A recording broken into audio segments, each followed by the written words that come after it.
look at how fast you connect to mobs. Usually, I think the biggest mistakes people do is they're not fast in. Yeah, but I guess that's not us in this call here, because in general, like people that maybe are listening, like following the tank, like not slacking behind is probably the biggest thing. Like your uptime, right? Not being like 1 second late in on the boss or the trash bag. Like in a 1 hour run, it matters. What's up, guys? Welcome back to the channel, and today we had a very awesome, incredible stream, basically going over a rogue masterclass with some of the top rogues in the entire world. This includes some of the best rogues from Salad Bakers. We had in the chat the rogues from Noda and from Progress. We also had Riley from Gussie, but in Salad Bakers there was Drast, Roguishh, who's almost always #1 rogue in the world. Right now Riley has the #1. We also have Ganker1, who runs Exposed Armor Rogue for their GDKP right now, and Dreggz, who's one of the biggest pumpers from the US. So today we are going to have a full masterclass. This was a full thing on my stream, but I'm going to kind of hopefully cut this down as much as I can to give you guys just the best parts of it, but it was pretty long. And the greatest part of this is that even these rogues who are consistently #1 in the world on overall damage, and this is not focused on parsing, really, this is kind of focused on like speed runs, doing better overall in raids. There's a lot of little ways that you can min-max, and there's even things that like everyone's learning from each other, which was honestly the greatest part of all of this. So thank you to all of the rogues that we had on the channel and in the stream for coming and helping with this. And then I will have, of course, their links in the description if they stream or anything, even though a lot of them don't. And other than that, let's dive right into it, guys. I mean, currently as is, what you actually want to do the most optimal DPS is to be in a semi-speedrunning guild, one that goes all right so you don't lose all your buff, while also still being able to get like a full utilization from your blade flurry. Right? Imagine being daggers and in a speed run, like you get one attack.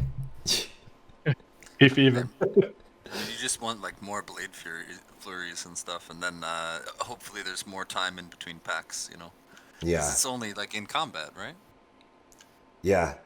So that helps if you just can get all those other blade flurries off. Yeah, Riley got a ton of damage in his run. Let me go back to that overall. Yeah, what was Riley's time?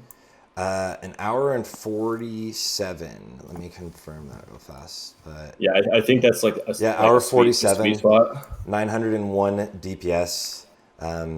Beating out everyone. That was by it like 7+ DPS.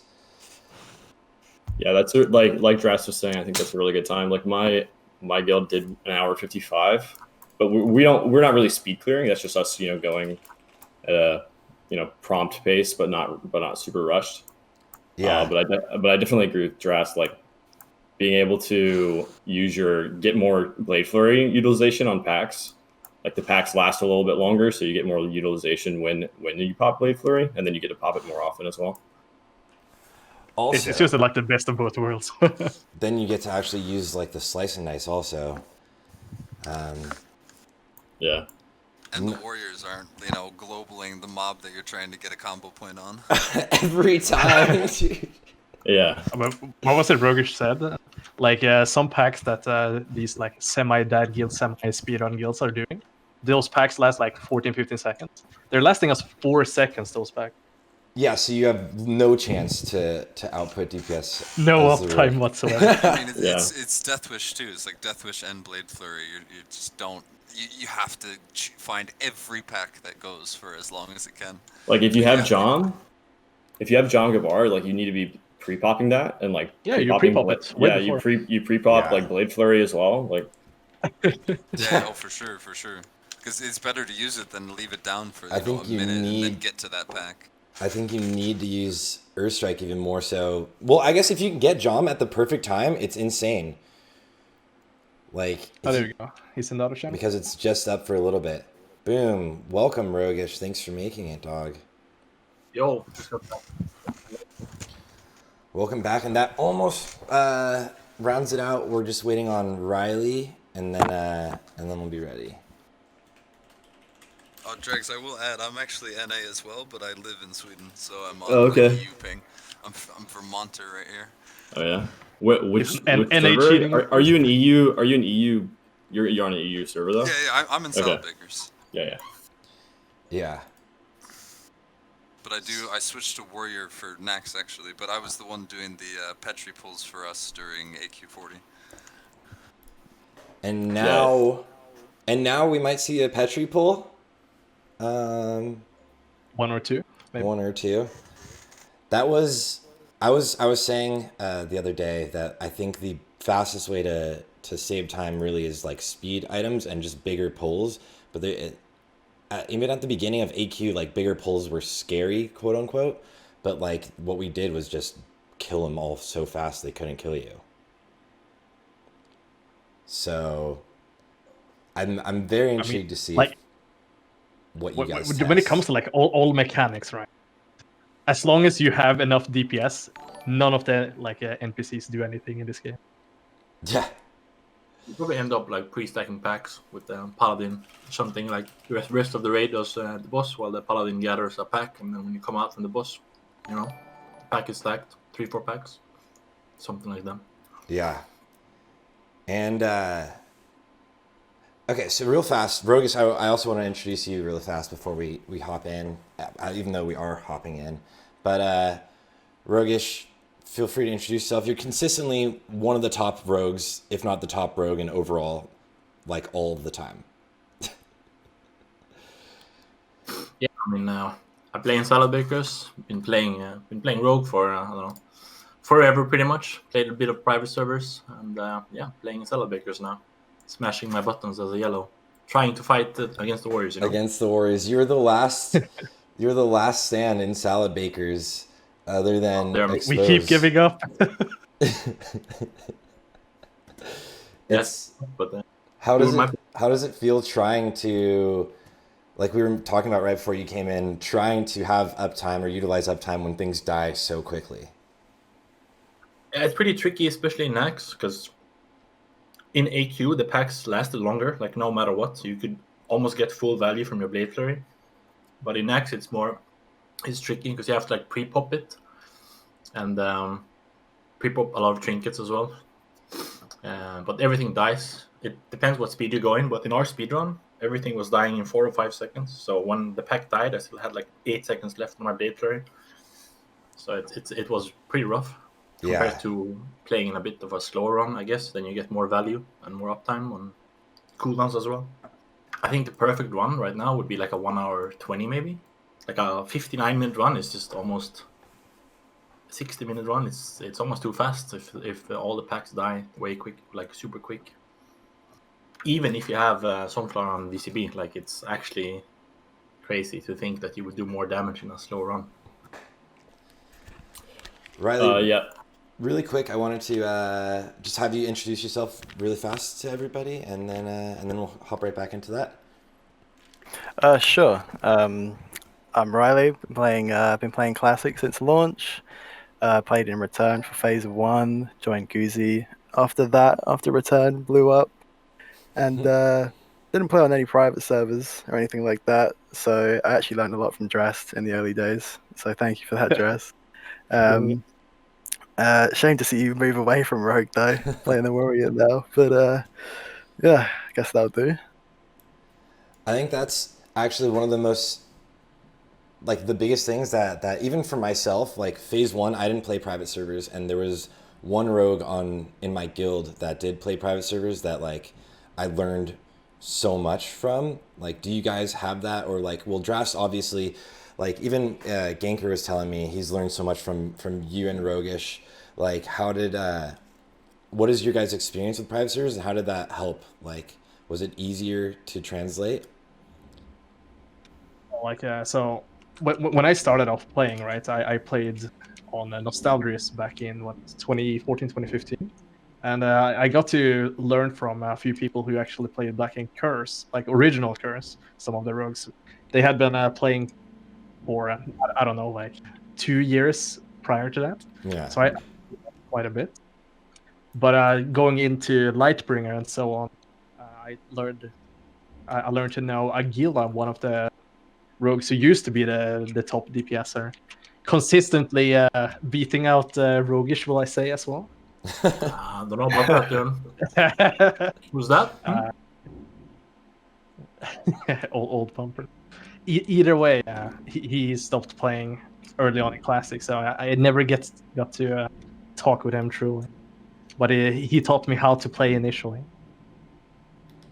That's so helpful. And do you feel like after learning initially, like when we got into early Classic, do you feel like things still, like there was a little bit of a learning curve or things to learn, like the weapon swing timers or just anything in general? No, there definitely was, because like all of this batching and delay was actually so annoying to deal with. Like I was used to having sub 50 millisecond batches, right? And then all of a sudden you have to like care about all the weapon swings not actually going off all the time because your Sinister is too early or whatever the fuck. Like, oh, fuck you.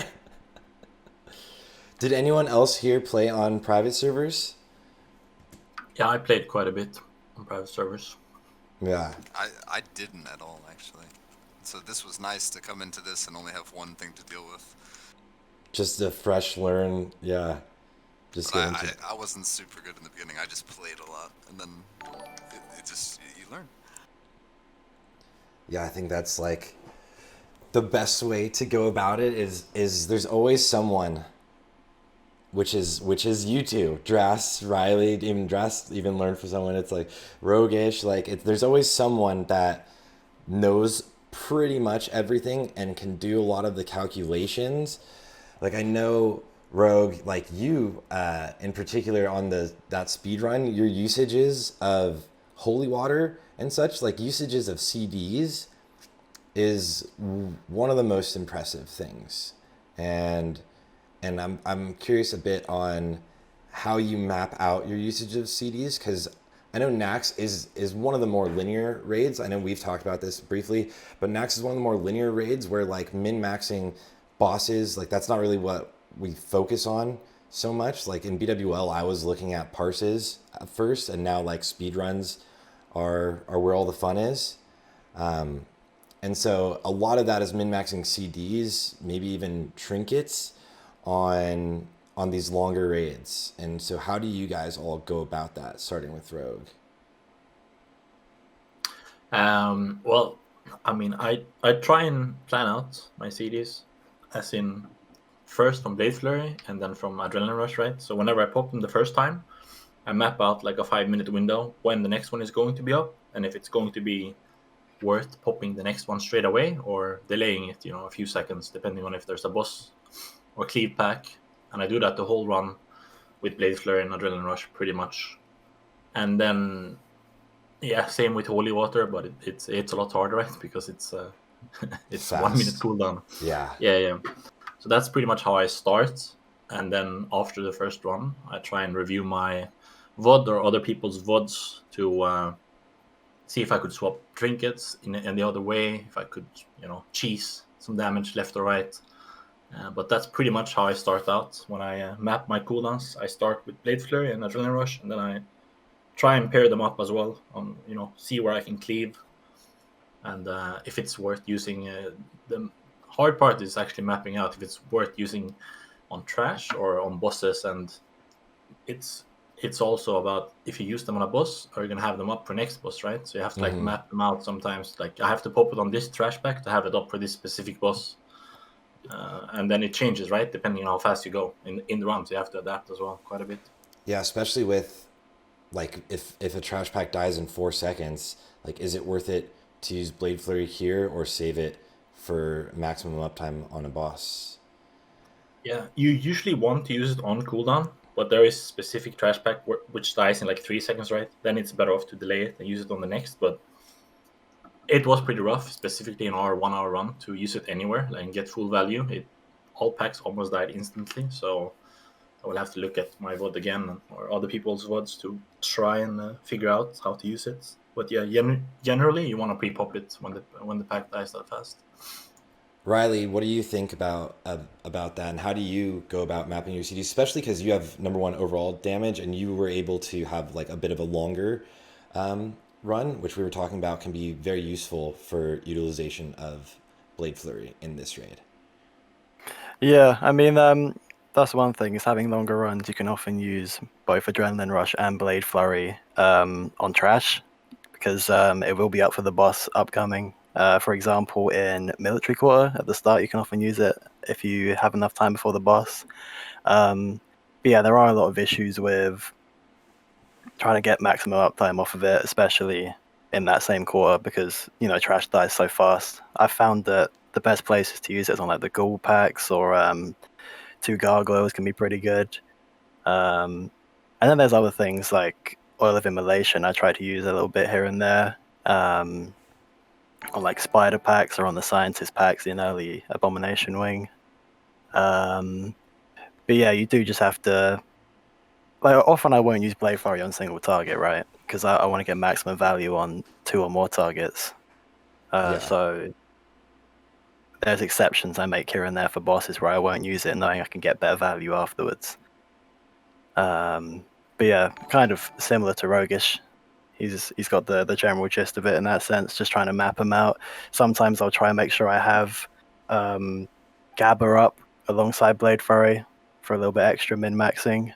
Sometimes it's worth not having a Trinket on passive Trinket on for the last pack if you can use a non-used Trinket with Blade Flurry on the next. Things like that. Yeah. Riley, what would you say is a boss that you would hold off on Blade Flurry on in order to use it on trash afterwards? Let me have a quick look. I would say, maybe like Maexxna. I mean, I'm assuming like all the end bosses, right? Assuming that you can utilize this in the next wing, depending on which wing you go into, right? Yeah. Because if you go from like Maexxna into DK wing, then you want it kind of. Or if you go from Loatheb too. Yeah. Well, are you guys do you guys wait for the healer debuff on Loatheb in Salad Bakers, or? We most likely won't be doing it anymore with the way we're switching up wings. Got it. Well, yeah, this is the problem, right? Because if you do wings in different orders, it can kind of be different. And at the moment, Goozy does them in a different order to most of the people that are speedrunning. For example, we do Spider Wing last rather than first. So I don't think it'd be worth saving it on Maexxna for that, because you can also cleave a little bit of the trash, depending on how fast. Well, not the trash, the ads that spawn. But yeah, there's been cases where I've saved it. I can't remember in particular. I'll have to have a little look while you talk about that for a sec.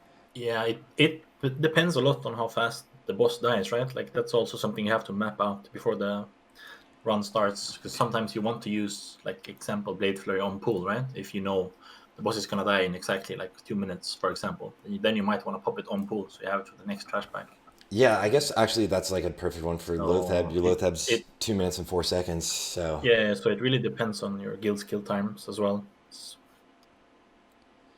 For example, we like in Salad Bakers, when we kill Patchwork, I don't have Adrenaline Rush up for Grobulus, for example, so I can't use it on Grobulus and then Thaddeus. So I have to pick if I want to use it on Gluth or Thaddeus, which is pretty much super grief.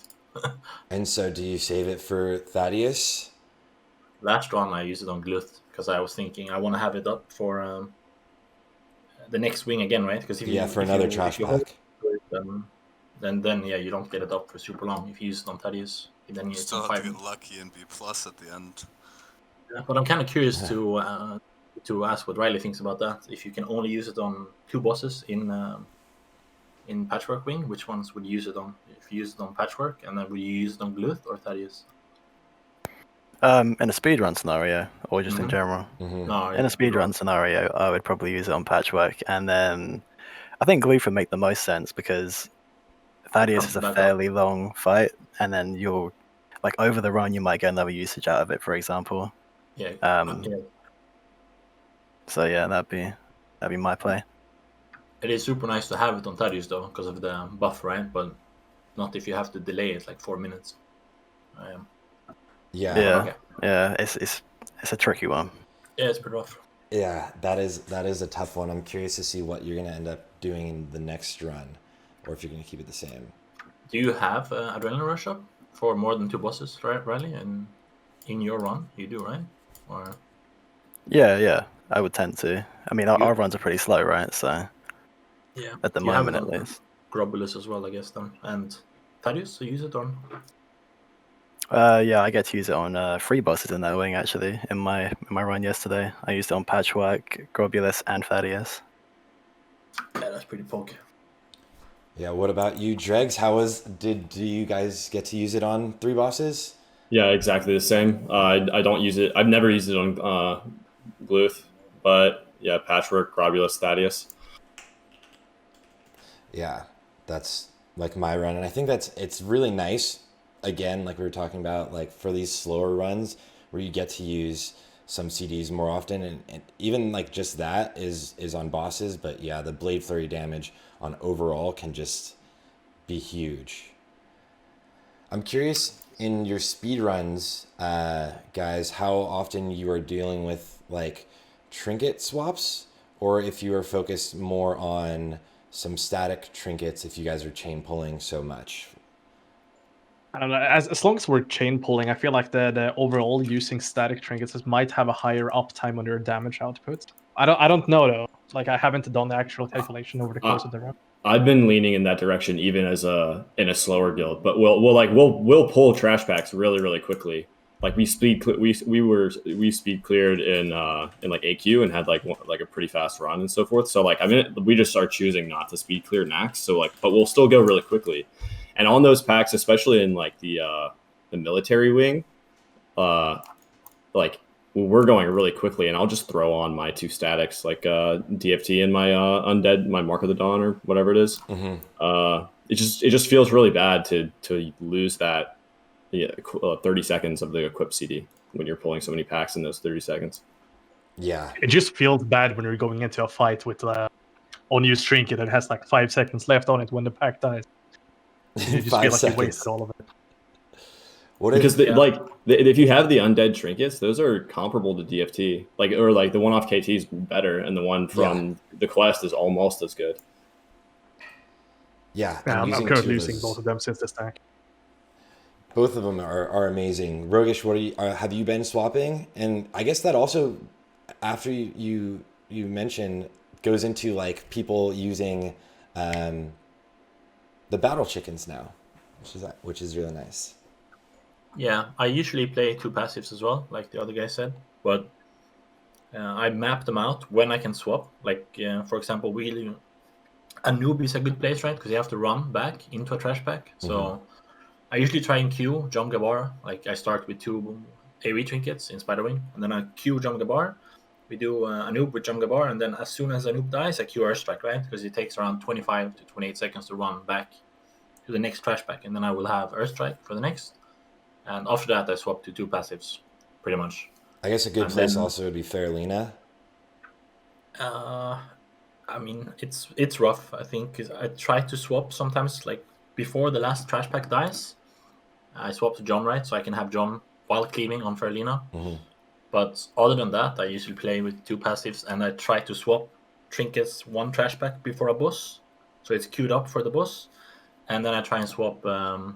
like right after the boss dies, I try and swap. Like let's say I use Yom on Maexxna, for example. Then I try and queue Earthstrike, right? So when I exit the wing, I have like another maybe 15 seconds before Earthstrike is ready for the next trash mob, and then I go back to double passive.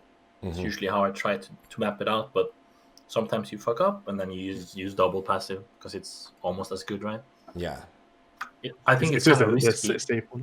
Yeah, it's risky to play on used trinket as well on trash, because if you actually chain pull super fast and you get stuck with the wrong trinket, you lose a lot of damage as well. So yeah, in combat forever. How does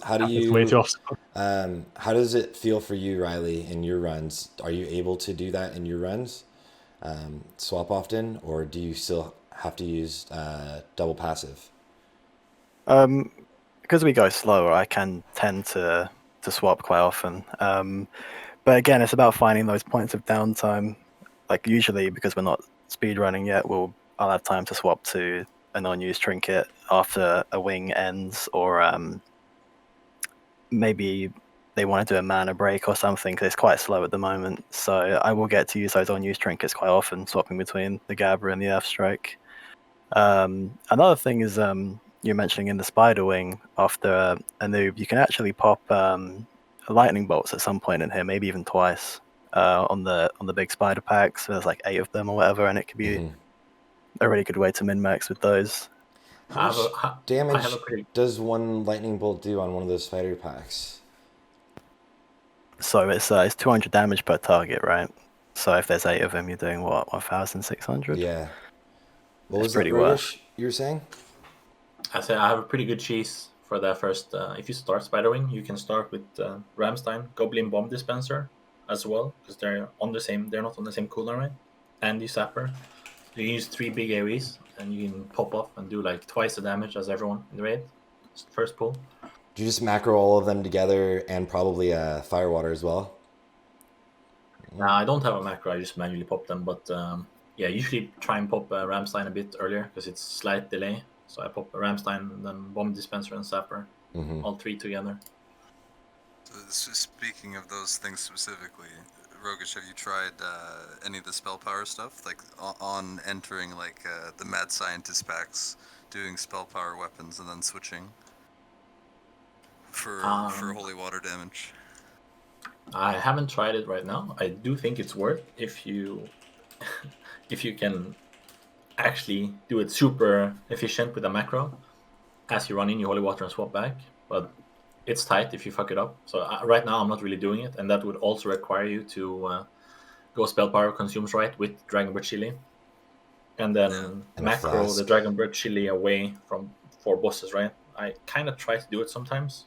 I usually run Dragon Breath Chili, even if it's a super small upgrade on trash, and then I macro it away for bosses to cancel R8, so I don't get buff cap. But I have been thinking about going Spell Power Flask. I just don't want to do it this early, because there's a lot of random damage that you can just die off, especially in like Abu Wing and stuff like this, the Vile Witcher, and so it's a bit risky, but at some point I will probably go Spell Power Flask, I think.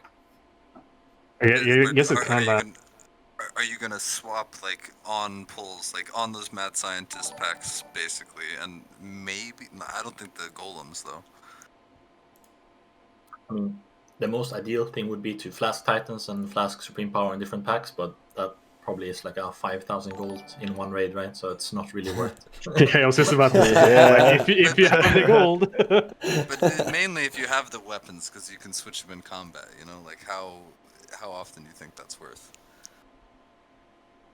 Well, it's worth every time you holy water on a big pack. I don't know exactly the math because I haven't run the math, but so it's like plus 270. I think you did 64 holy waters in the speed run.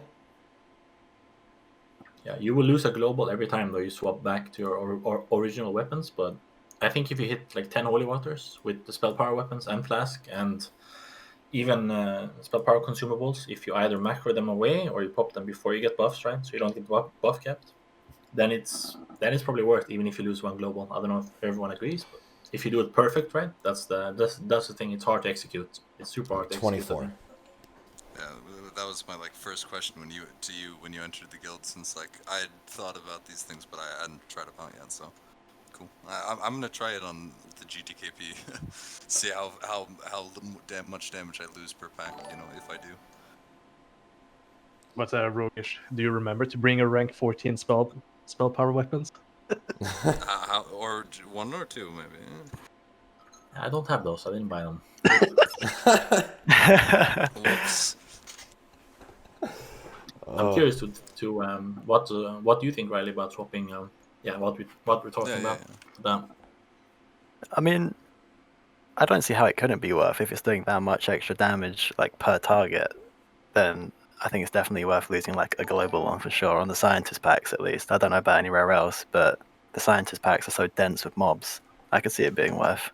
I mean, even the ghoul packs with the slimes on Plague Quarter, that's like 5 or 6 mobs. That's 5 mobs, right? Usually, it's like 3 ghouls and 2 slimes. Yeah, it's close. I think it would have to be like the patchwork packs. Those are definitely worth, but the ghoul packs, I don't know. they die so fast. It's only 4 mobs as well, you know. I don't think it's worth on those. Yeah. I mean, like, but per weapon, you know, it's 72 on it, plus 30 on the enchant, and then plus 60 if you have the wizard oil. Per From- weapon. How And then much would you have spell potentially power lose? flask. Yeah, well, yeah. How plus many spell mobs power, are in yeah. each of those packs? I mean, well, which one? The The mad scientists, ones? yeah. What is it, 9? Fuck.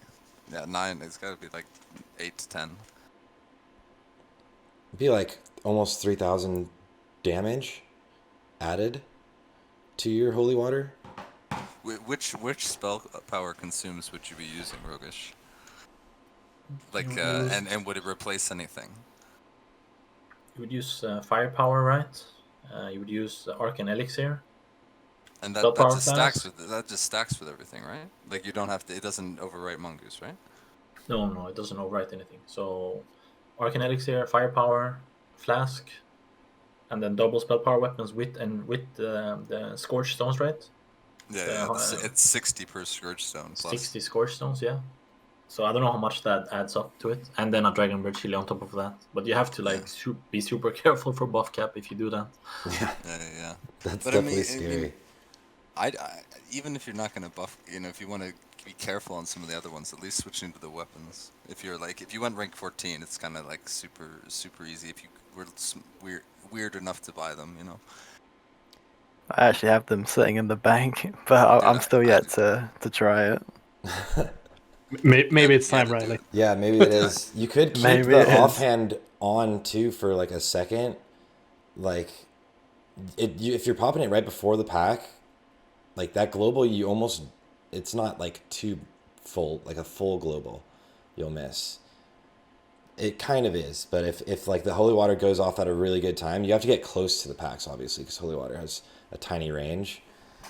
Yeah, but you still get to start the pack at 100 energy then too, you know. So like you didn't have to use that. But it's kind of waste, you know, of course. I think batching's gonna make it a little bit worse than it could have been as well, with swapping the weapons and such. Yeah. Of course. But it's got to be better, at least better for this is like something for yellows only, you know, because browns have a longer GCD, so you know this is you know try to claw the way back up there maybe. Like, maybe to like 85% instead of 80% of the damage that a warrior does. Oh, I don't know about that, dude. Riley's Riley's already up beating there. the Browns True, in his true, guild. I don't know what your Browns are doing, though, Riley, but Yeah. If Hey, you look at that log, Riley's up there, dude, just taking it. I mean, the Browns just dropping like flies everywhere. I don't know what to say. Half if of them you are have- dead by the time we reach Spider Wing. Once you hit like a critical mass of browns, you know, it's gonna hit a brown always before a yellow, and it's not always gonna be the same brown. And if you have less browns, you know, those guys die. it's like a chain effect. The more Browns you have, the less The less damage yellow The does. safer you are, because it just keeps Yeah. spreading out, you know. And diamond flask and blah blah blah. It's typically like taking like 2 seconds between packs, so you actually gain full energy and able to swap trinkets. If you have 100 that's just pulling all the time and you're sitting on 15 energy when the new mob is coming in, it's feels bad. Yeah. Yeah. Like going faster doesn't help us, can help the Browns, because they can just keep getting rage and not lose it, and we can't regain our energy. Well, that's the thing, right? Oh, you can. Whenever Goozy's had a good speed run, I've never been as high as I normally am in like the splits, for example, because you know the Browns actually live and they get to do damage. Yeah. It's pretty nice for rogues for sure. I mean, there is a good reason why I switched to warrior, right? Because I love speedrunning. I love doing damage. With the do, Yeah. my rogue keeps going further away, right? Yeah, you you might made a good same. choice. You gotta fight the Browns, man. Stay around and fight the Browns. Yeah. Just I couldn't rebel. handle it. But so, with Roguishh, I have another question. So on bosses like Anub, do you think because the payoff is so good to ever run 4-piece Darkmantle, 4-piece tier 3? Like only on like a fight where you're literally getting, you know, 15 seconds of Blade Flurry, you know? Like I don't think any other situation, that might be the only situation actually. Also, potentially, Loatheb, if that would be something to think about. What do you think, Roguishh? Or maybe even Thaddeus in that sense, but I don't. Maybe not. Well, the thing is, it really depends on your procs, right? Like in general, if you it's not going to be better running tier 3 and Darkmantle on Anub if you have Adrenaline Rush and all the other cooldowns up. But if you get 10 procs in a row, while cleaving, then yeah, you might get that number 1 parse once, but you might get it once out of 10 times, right? In general, like full tier 3 is gonna be more consistent and way better, like for sure. Yeah, it's At least just in my the opinion. stats the stats just don't line up eventually, And for It's just for the hypothetical speedrun, right? You would want Darkmantle. The hypothetical perfect RNG where you're just procking. I just think, like, obviously if you went off procs the whole time, it could be better. But I mean, like, the only when the payoff is that good, like, just for instance, I got 6 procs on my Anub parse before I popped Adrenaline Rush. I hit like 2.6k before I even popped AR. And that was luck, but I don't, obviously you get that anywhere, it's awesome. But even if you get 1 proc on a standstill fight with full Blade Fury, it's pretty sweet, I think.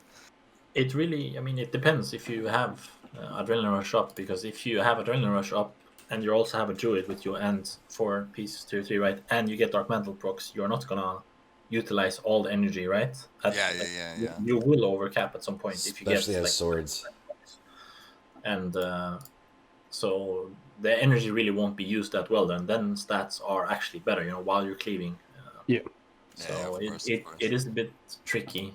Like, yeah. How well? Just got debated by getting a good, how well run. Are your guys druids actually giving you guys energy? Druid, singular druid, but there's multiple guilds here. My guild actually is running 2 druids right now, and we can't have 100% uptime on Fairy Fire last night, and I was like, wow.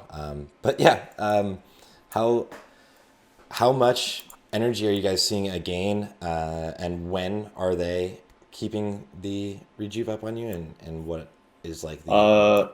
my druid Havara does a phenomenal job. He'll like I'll be running into bosses like not in combat, and he has rejuve like pre-rolling on me, keeps it up. He's great at it. That's actually super clutch. Riley? I mean, you have the log open here. You can check Red Sky's rejuvenation and the amount of times he's used it on me. He's really good at it. I've been spoiled a little bit in this instance. It's the same thing if you go look at the logs of apes. They're running. Yeah, if you look at it, it's just all on rogues. Yeah. And it scales with rank. Correct me if I'm wrong. So is this all max rank? I heard the proc rate just scales with rank. Is it the amount of energy? Yeah, it's the proc. No, it's the proc rate. Okay. You can actually check how much energy was gained over the course of the run. I think it was around 800. You got the resources off of rejuvenation alone. Yeah. 880. 880. That's a good amount. Want to buy this druid, please? We straight up don't have a druid with tier pieces in Salad Baker, so I don't know what. Oh, you don't? No. I was about to go check. We had it on Mill from the first run, but then he stopped playing, right? Yeah, I think Tiger has it now, though. Yeah, now after like 15 runs, but I don't think I've seen a single rejuve on me once, so it's. So maybe it's one day. Yeah. Start whispering him. I'm low. Wait, I didn't see it. How much of that 800 was wasted? I think it was like 40 or something. A small amount. Okay, that's way high. That's way better than mine. 69. I mean, that's really good. 811 and only 69 wasted. Yeah, because it comes in at such a sporadic time. Yeah. But it's so low as long as you've popped something. But it's like 35 when you're daggers. I think it's like worse too because you're sitting at higher energy. And if you're horde, you're pooling energy at times, and then it comes in randomly. You got 712 in your run, Dreggz. So these druids are boosting quite a bit of energy. It's really nice.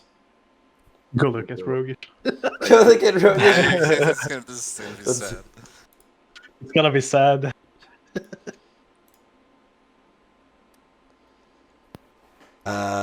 Look at this wasted energy. Video.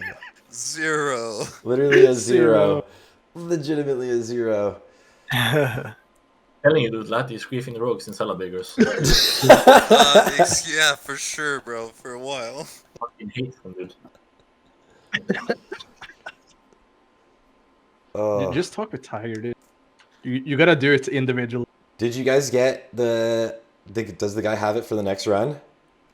Yeah, Yes. he does. Okay. So that'll be interesting for us to look at after that's done. I might have to play exposed for next run, so that's rip. Really? Are you gonna run? It's the one first rogue? time in Baker's, right? I'm trying to get out of it. Let's put it like that. They're really good at picking you on EA. I've What? already been contacted, bro. Please help me, Ganker. We'll see. Fuck, man. It's a lot of pressure, and I'm not buffed, bro, on the rogue. Ganker, it takes you so long to get buffed. Hey. Coming, I did get buffs in literally 7 minutes Yeah. real time today. It was insane, except for VCB. Yeah. I managed to get 60 minutes on VCB, 60 minutes on Sunflower, and 14 minutes Diamond Flask buff. So if I have to go, that's super poke. Yeah, can I show that picture? It is so beautiful. Yeah, I'll send you a new one when it's 50 minutes after I've gone to respec.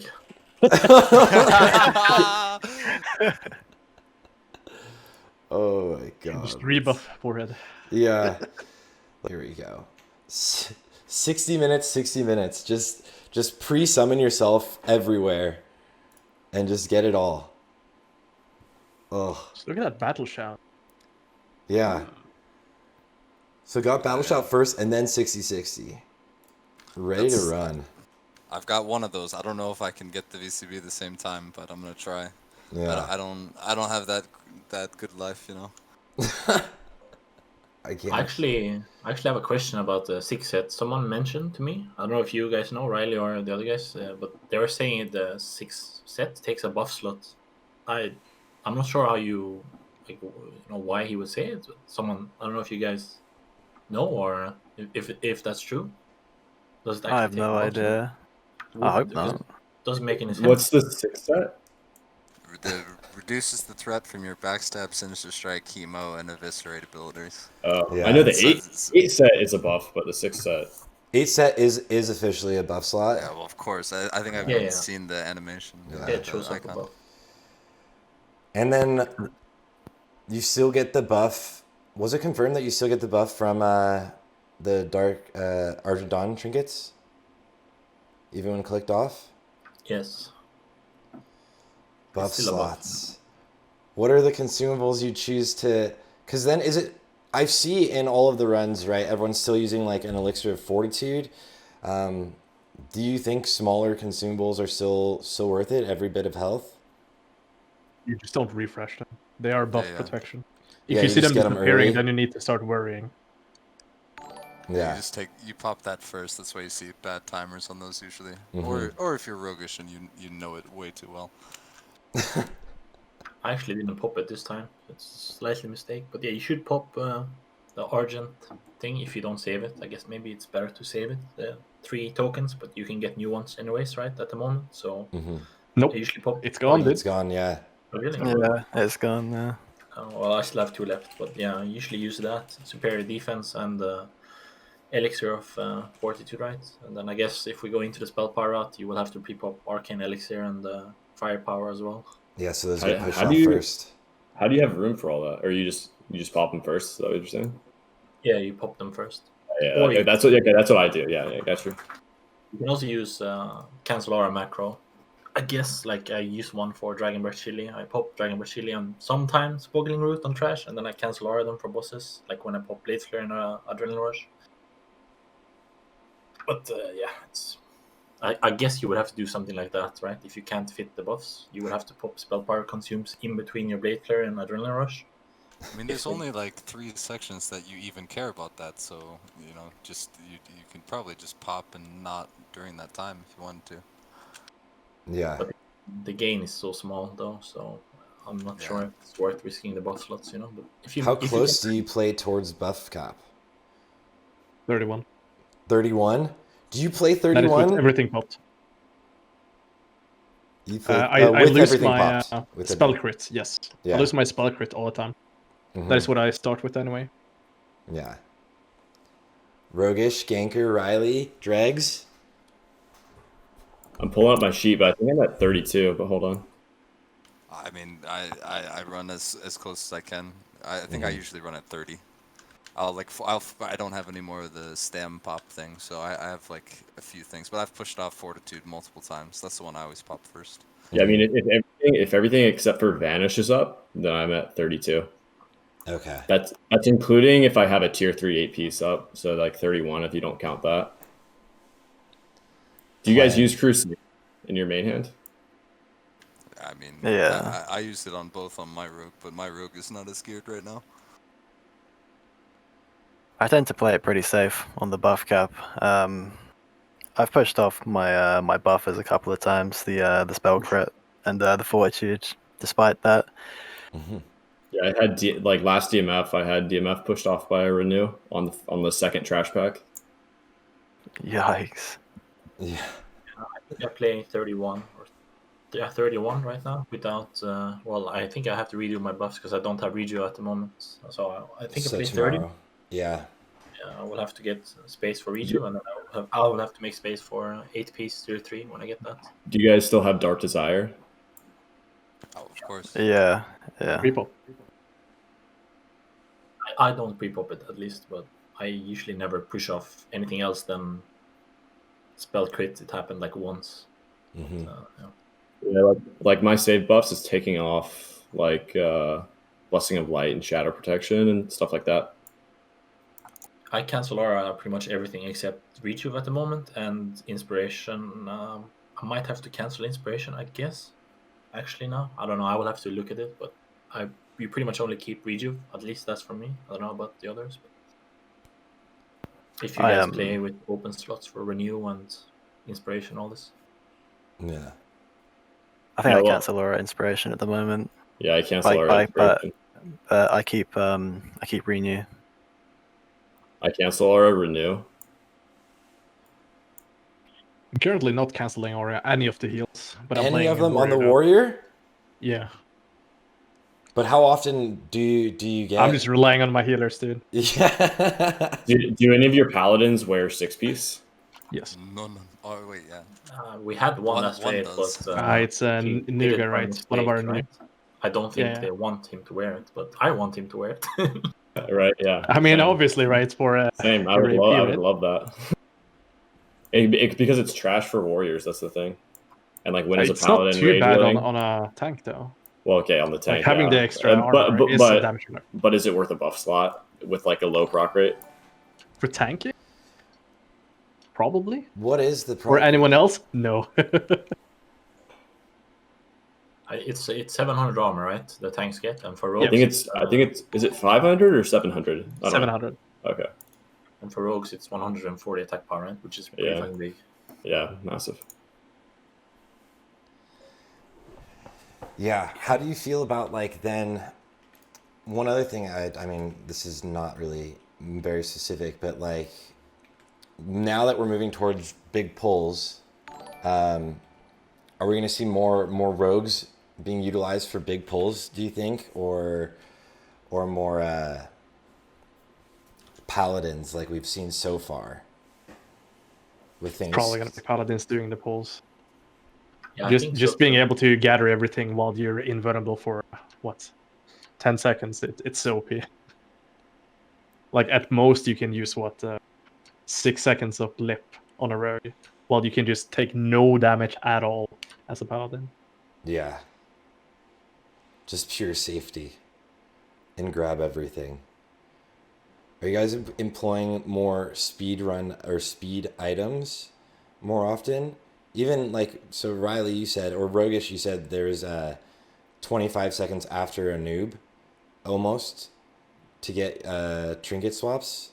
But with changes of pacing, how does that change the way you look at trinket swaps and things like that? if you use speed items like boots or stopwatch and such? I think it depends if your guild agrees that you're gonna use. I don't think it's because you would have to queue either Nifty or something mid Anub, right? Mm-hmm. If you're gonna use it after, because if you queue it after Anub dies, it's no point using it because you will be at the trash pack, right? So you would either have to use a Swiftness Pot after Anub dies, I guess, or or you would just have to queue play with boots on, but on everyone, right? And the value, if that the DPS loss is worth the gain from running faster when the boss dies, I'm not sure if it's worth. I don't think so, but maybe I'm wrong. I don't know. I mean, it Swiftness probably Pot is, right? better. For a If speed you're clear, yes, but removing not what, for damage.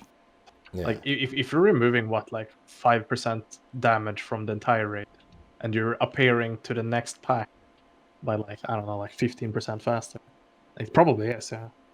It must be worth, yeah. Yeah. Yeah, I guess so. So it'll be interesting to see if you guys end up using stuff like that. I don't know. We had in the past in AQ, of course. Yeah, definitely saw it in the past, but for now, It's just getting rough to fit everything, especially as a warrior. with the Rogue Boys, what are your thoughts on, like, do you use things like potential semi-cheesy things like lips? I guess it'd be more so on like lipping on Gluth or trying to DPS patchwork early, which we saw today not go well for some people. Do you try to use any, like, are there any sort of cheesy things you try to utilize? I mean, yeah, lip is one of them, right? It just depends if you need the potion cooldown at some point. You can always pre-lip and run in and hit the boss before the tank does, right? You get in a few seconds faster. But then you don't have lip for either some like, trash pack when you're about to over aggro. I tend to use lip when I Blade Flurry sometimes. Like, if we pull a pack, I pre-Blade Flurry, pre-Trinket, and then I either lip or evasion, right? Because if you don't, you might just get one-shotted. At least that's how I play my lips. Yellow left, dude. Yeah. Well, this is the thing, right? It's about kind of running the border of safety or just going straight in and just using a lip. Because to me, I don't use lips very often at all, and I'd rather have the cooldown for like an emergency situation as opposed to trying to min-max that much. But maybe that's me just not having enough confidence in my tanks or something. That's another thing I'd like to talk about. my tendency actually. also on Horde. I tend to try to emergency lip the second I see something look at me, but then I try to evasion on Blade Flurries every time that I can. But it's also your cleave damage is dependent on if the other warriors have sundered the target closest. You know, did you do your first Sinister on 5 sunders, you know? But yeah, in speedruns, I can agree with Riley. It's not really worth just wasting a lip to get one Sinister in. Mm-hmm. It's better to take the DPS loss because it's almost nothing, right? You just wait split second, and then you don't have to lip and you play it safe and actually use the lip when you have to. I tend to do that in speedruns, but yeah. You can Another thing, yeah, go on. I feel like Swiftness Pots aren't utilized a lot as well on rogues because, you know, the pot cooldown is there to be used. And I know I just spoke about being safe and stuff like that, but for example, 4 Horsemen, if you want to transition from Mograine to Blamu quicker, things like that, it can be really useful for more uptime. Mm-hmm. For sure. Sprint after the first horse dies and then you Swift Pot the second. Do you have a tendency to vanish one of the 4 Horsemen applications, or do you guys just kill it too fast? I don't think it matters for either of our guilds. Yeah. Yeah, I don't think it would make a difference. Like, unless I knew I was going to get a 5th stack or something like that. Yeah. But speaking of the Vanish thing, there's a lot of places you can use it to increase uptime, like Maexxna and maybe save yourself from a Frost Blast on Sarthe, things like that. Can be really useful. Do you know how tempting it is to use a Petri on Maexxna to just cancel it? There's one of your Petris. It's like just me. It was just me. There's no point in Petring though if you just kill it before the web, you know. Yeah. Now you guys are. I guess everyone's gonna move towards this direction. Yeah. But going that's also another thing which rogues used to have, like one up on warriors, right? Because you could vanish the web spray and you would most likely top DPS on Maexxna almost all the time. But if the warriors don't get webbed, then you're not top anymore. Yeah. Which is, yeah. But the fight's so short that if you have CDs, if you're saving them for there, you would have like such high uptime on like Adrenaline Rush. Your fight was 35 seconds. If you choose to use Adrenaline Rush there, but like you're not getting real cleave damage on the little little spiderlings other than a big sapper, because those just are dead instantly, right? Or do you have they die instantly, the spiders. Yeah. I think it's worth using Adrenaline Rush there. In R1, I actually fat fingered my Adrenaline Rush 1 pack before Maexxna. That was a bit grief. The tip I have on the Maexxna spiders is like, Maexxna has a huge hitbox, but because the spiders spawn in the center of her hitbox, you want to be like already sort of in there tight in range of sapper. Because at least in my guild, getting the sapper damage on the ads is actually competitive because everyone sappers, and then whether you hit it just depends on your timing, right? So you don't really have time to react. You just need to like be in position when they spawn. Yeah, and if you're in a guild that kills it slower, to be able to blade flurry, you need to be inside of her like hitbox, right underneath her, or else they're just gonna spread out unless you have like a mage that will frost over them. But like I do a lot of GDKPs where the ads don't get instantly sappered, so I'll get a good amount of cleave damage if I can just move in there and get it all myself. Yeah, for sure. I think it's worth to blade flare on Maexxna if the kill is like 1 minute 30 seconds, right? Because then you will still have it up for the next win usually if you go slow. Did you end up? Actually, a good point, Sorry. Just regarding like any pugs or any to the same sort, that is why we could see John's being so high on the damage output as well. Like if you go look at the top rogues like in the world, you can see that John's is one of the highest rogues ever. Right? From your salad pug, yeah. Yeah, because he can just utilize being in the pug and just do as much damage as possible. Didn't you talk about that as well, Roguishh? Just going to the Sunday raid to just pump as much? Yeah, it would be tempting. Yeah, what's his gear, Sarthe? Will you click on that? He has King's Fall and Maexxna, I think, or let's check. Yeah. I think he's playing Sinister with them though. King's Fall and Maexxna's Fang. He has a Badge of Swarm Guard, which you can utilize a lot on trash if you're killing the trash slower. That's awesome. Seal of the Dawn still. But he's got OP, man. Badge is so nice. Well, even in a speed run, what do you guys feel about Badge on a rogue? I don't know if a rogue how easy it is for a rogue to get it in some of your guys' runs, but like even on Riley, even for you, how do you guys feel about Badge? I mean, I would take Badge any day if they would give it to me. But I guess I could use it in place of the Gabba on trash. The places I do find to use it, where I'm going to cleave the Blade Flurry. I would rather take like slots, dude. Yeah, I mean, true, but +2. It's not something I'd say no to. But there's better trinkets, I'd argue. Now Naxx is out. Yeah. During AQ, it would have been far better.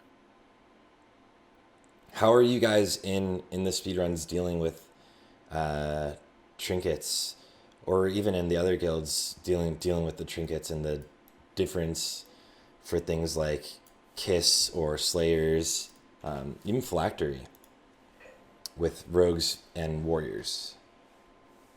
I mean, and as for the Phylactery, right? With Seal up at the same time, that is 2 hidden buff slots, so you gotta be careful at all times. Because even though you're looking at your buffs and you're like feeling safe, you tend to forget them as well. Mm-hmm. And does your weak aura catch those? Were the buff cap weak auras updated to catch those? I think most of them are. I'm not using one. I just know from just playing the game. Mm-hmm. So then, what about the other trinkets like? Well, I don't have depends on Slayers. I don't versus Kiss. I know you don't. Plus Kiss. Well, I don't know. It's a hard question to ask. I think in for rogues because we don't get any trinkets, right? They all go to warriors. Yeah. we're Yeah. not getting anything, right? Pretty much. But yeah, I think having badge would be nice. Like if you can use it on the first pull, especially while cleaving. I don't really see where you would use it mid run. As Riley said, I think Phylactery is way better, and you don't use it on bosses. Maybe you would use it on Anub while cleaving ads. I think I would use that in Yom on Anub, probably.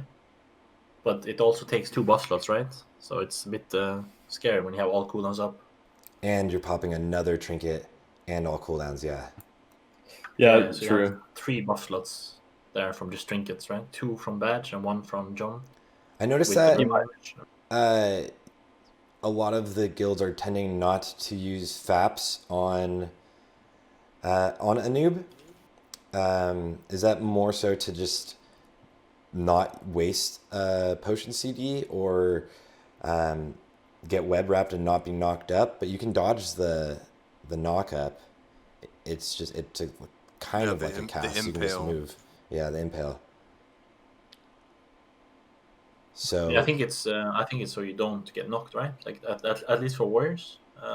For rogues, like I mean, it's nice because you don't get knocked up, but it's kind of risky for warriors, I guess. If you get rooted in the wrong place, as a rogue, you can always vanish or sprint, right, to remove it. But yeah, I would not fap on that boss because if you get knocked, you lose damage, right? So there's no point in fapping, I think. Just stand still. Roguishh, are you running improved sprint over reduced time? I run both. Spec? Oh, you Yeah, I run run both? both. Yeah. You wouldn't run like parry instead. Like parry is No. super nice. Improved sprint and less cooldown on evasion and sprint is the best. Unless if you wanna super mega cheese and you go riposte. That's also an option. I was thinking about doing it in AQ, but it's a bit risky with way less vanish cooldown and you don't have improved sprint. But it is technically more damage if you go riposte. Especially with trash and cleaving and trash, and every now and then you get that nice parry. Yeah. But yeah, I think overall it's just safer and more useful to use the imp sprint and vanish. How often do you find yourselves using vanish outside of situations that are more so like, well, there's no web wrap in the speedruns anymore, but in all of the rest of us in the world do vanish that still? I mean, you could technically vanish Gluth sphere, right? Yeah, you can. Technically. It's so hard because it's not on a static timer. I've pulled it off one time. You can lip it. Is it worth using a lip there for you guys? I started lipping it now. Sure, it's worth pay lipping a priest. it, but you just fear. Pay a priest. Like just pay a priest. That's all you need to do. Like Alliance. and hope your main tank is good at stance dancing as well. Yeah. Like ask him before. Like make sure your death wish is up for this man because I am taking those fear words. But yeah, for Horde, I think it's worth. At least you want to lip when you have all cooldowns, right? Yeah. That's probably where you want to lip, right? When you pop everything to soak the fair. Yeah, so and you then don't just rely on lose. the Shaman Tremor when you don't have all cooldowns up. I mean, when I'm in GDKP, I use the blacksmithing trinket because not everyone's a dwarf. Yeah, that's very useful. Or I guess you could use a PvP trinket, but blacksmithing trinket is a buff, right? That like you can pre-pop. Yeah, it's 30 seconds. Usually, like you wait for a window, like get a fear ward sometime 10 minutes before, so you see the first one go out and you immune that, and then pop it set like 10 seconds later. I think it's like a 15-second window or something. I don't remember exactly. I've tried to like watched my bot trying to time it, and it's like it seems like it's like a 15 to 25 second window, like window between them. It's like after 15 seconds it could cast, and then like it'll definitely cast after like 25 maybe. I mean, both the last 2 times it's a 30-second buff, and I immune 2 fears, so it's definitely right around there. And it's definitely worth it too. But that's only that's playing that's cucked played, you know. Yeah, that's if you're in well, I mean, even your guys' the solid GDKP is pretty fast compared to most of the world still. Isn't it about the same speed as Goosey's run right now? Yep. Not a good look.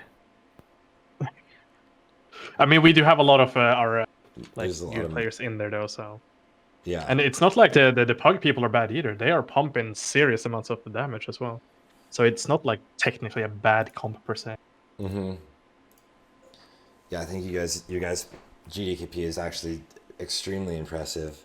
When you guys are kind of breaking down your own logs or even VODs, what are some of the things you look for the most? Because I feel like that's the most place where anyone can improve, especially like at the level that all of you play is going through your own stuff. So what are some of the things you look for? Yeah, pretty much that. I mean, I'm a bit newer. Like, these guys are all a lot more experienced than me, and I've just started VOD reviewing, and I just see, like, did I leave Death Wish off cooldown, or on my Rogue, did I leave Blade Flurry off cooldown at all?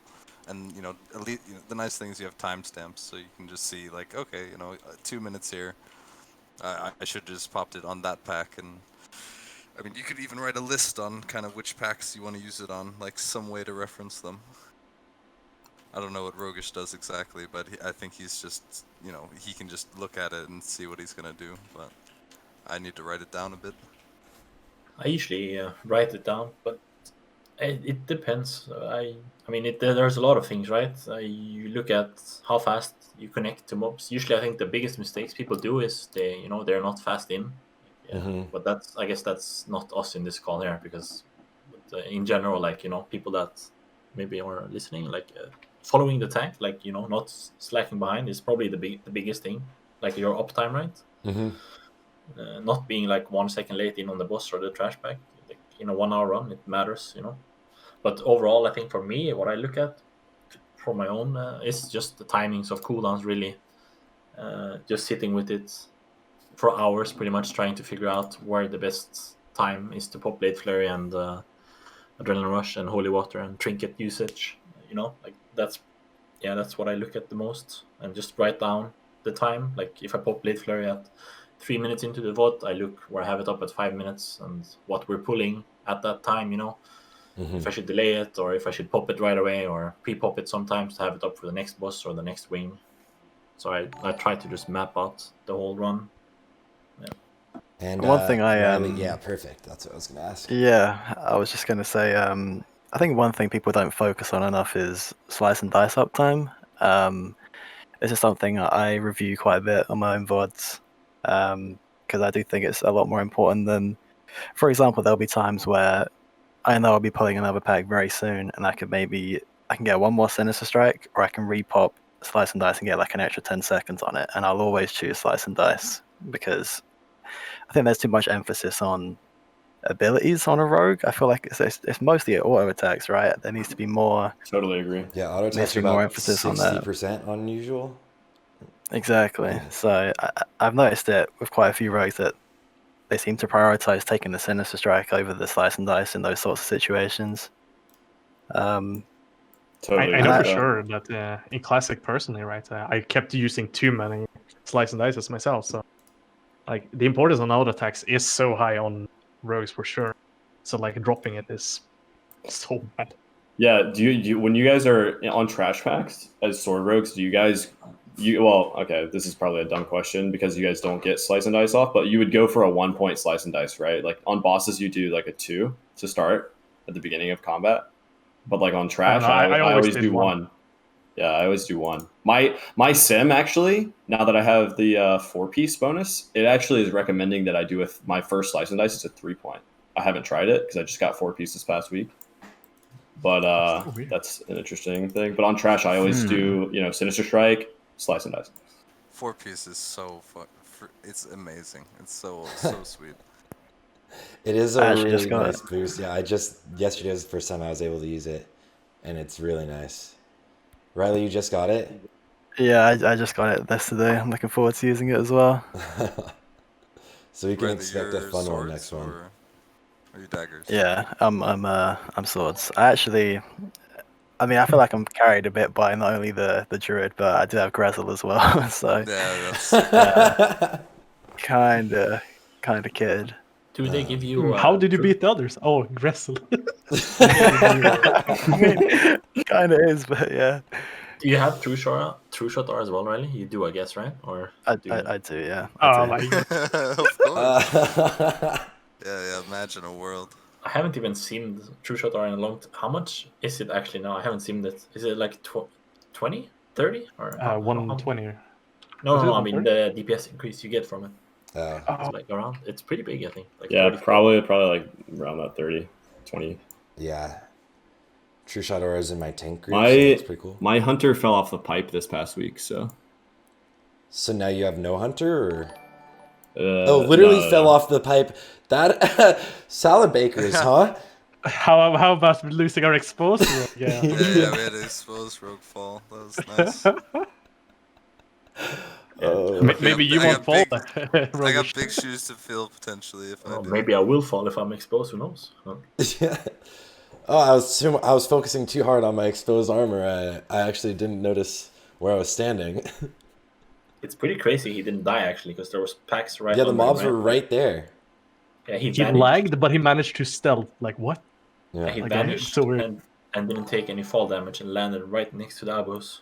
Yeah, when my hunter fell, he feigned, and then he logged out for 2 minutes to go back to the entrance, and he joined us after we killed Thaddeus. Oh, it's 5 minutes then, but yeah. Yeah, that's so scary. But that was how much time would that have reduced on Gluth? I mean, that's a couple seconds, right? Right, it's a little bit. It's not too much. Not that bad. Well, it's a fast fight anyway, right? Yeah. What spec are you guys' exposed armor rogues currently? I guess this includes also you, Ganker, because you're the exposed armor rogue right now, and rogue might become one. I'm a gnome, so I can't do Seal Fate until I get THC, which is technically my rogue is an alt, at least when it comes to rating. So nope, I don't think that'll happen. So I go combat, but then I think I would always go Seal Fate every time if I could. That seems like super fun. Yeah, ours is Seal Fate. Yeah. Same there. So and then in Salad main, you guys are Seal Fate also. Yeah, I think that's what Erratic did last time.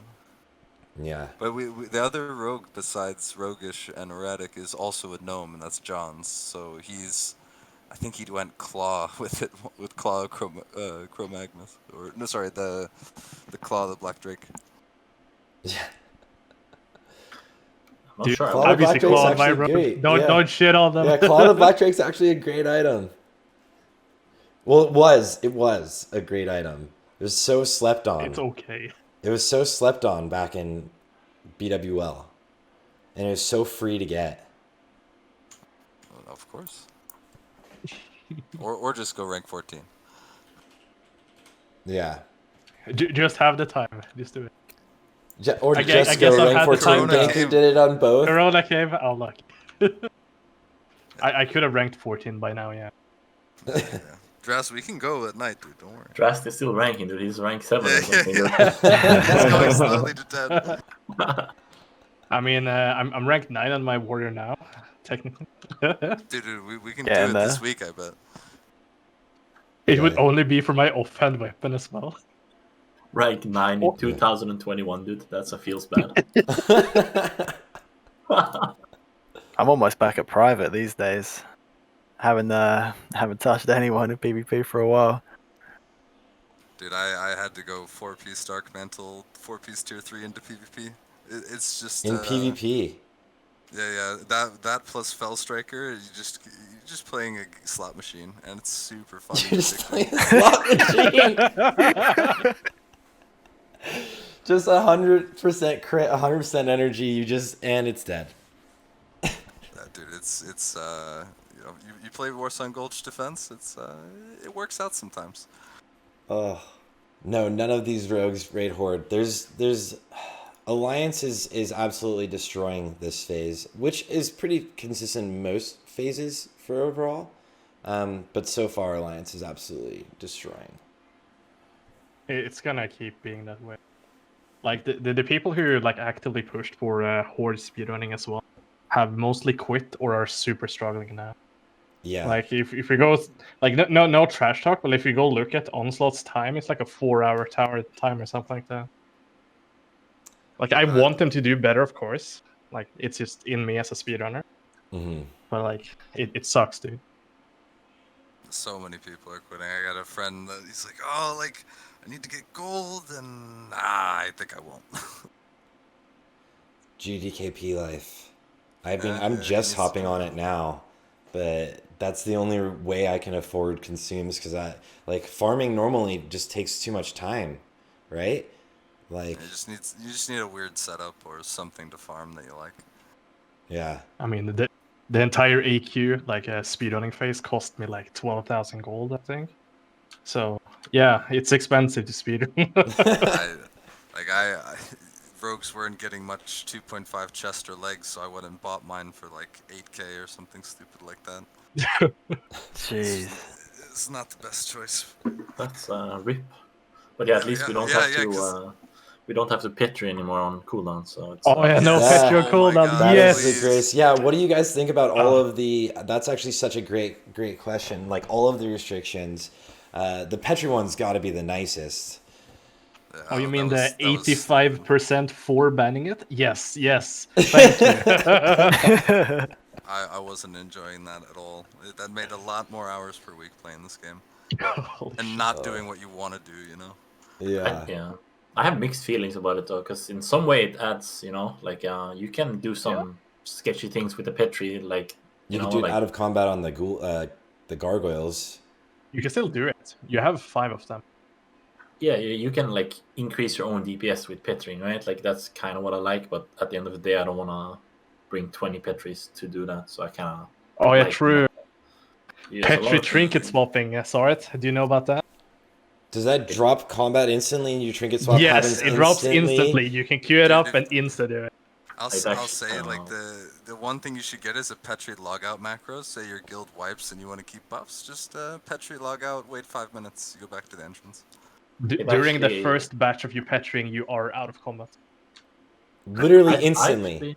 I actually tried it though. I actually tried it in AQ and it didn't work, dude. So it's worked sometimes, like on. It works sometimes. Yes, it's not consistent. But the thing is, it's like if you're closest proximity to the mobs, or you had aggro or something. Like, I one time I did it, and then I dropped the Petri, re-Petried, and it did work, and I was able to log out. So I don't know. Just bring 20, you know, if you're in a GDKP. Yeah. That's the meta, boys. You'll make your money back on that one. Depending on where you go. Yeah. Well, we still have to swap between Spell Power Flask and Titan, so it's still gonna be. Yeah, true. It's still gonna be a really expensive 8,000 gold run, but you're gonna min max. Honestly, like for 3 runs, like on you know, in the end of April or something. Come on. What else are you gonna spend your gold on? Come on. Yeah. I mean, unless they let us keep gold, are you guys gonna play Rogue and TBC? I know I am, but for PvP. I think I am. I'm leveling up my Rogue, of course. Yeah, I will be. But yeah, I'm planning to stay. I'm currently boosting a Warlock, so yeah. So there's that.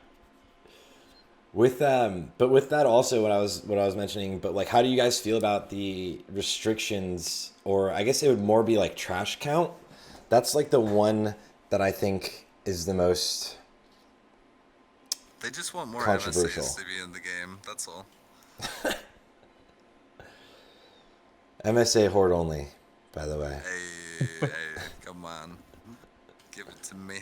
How do you feel about, like, as a speedrunner, I guess now we're moving towards just creative ways, because they kind of did that with AQ also, where you weren't able to really skip much in AQ. And at first, it looked like we would just have to do normal runs that were just slap through the run, and then we came up with creative ways to pull larger. So do you think it's kind of led to creativity or hinders creativity? How do you feel?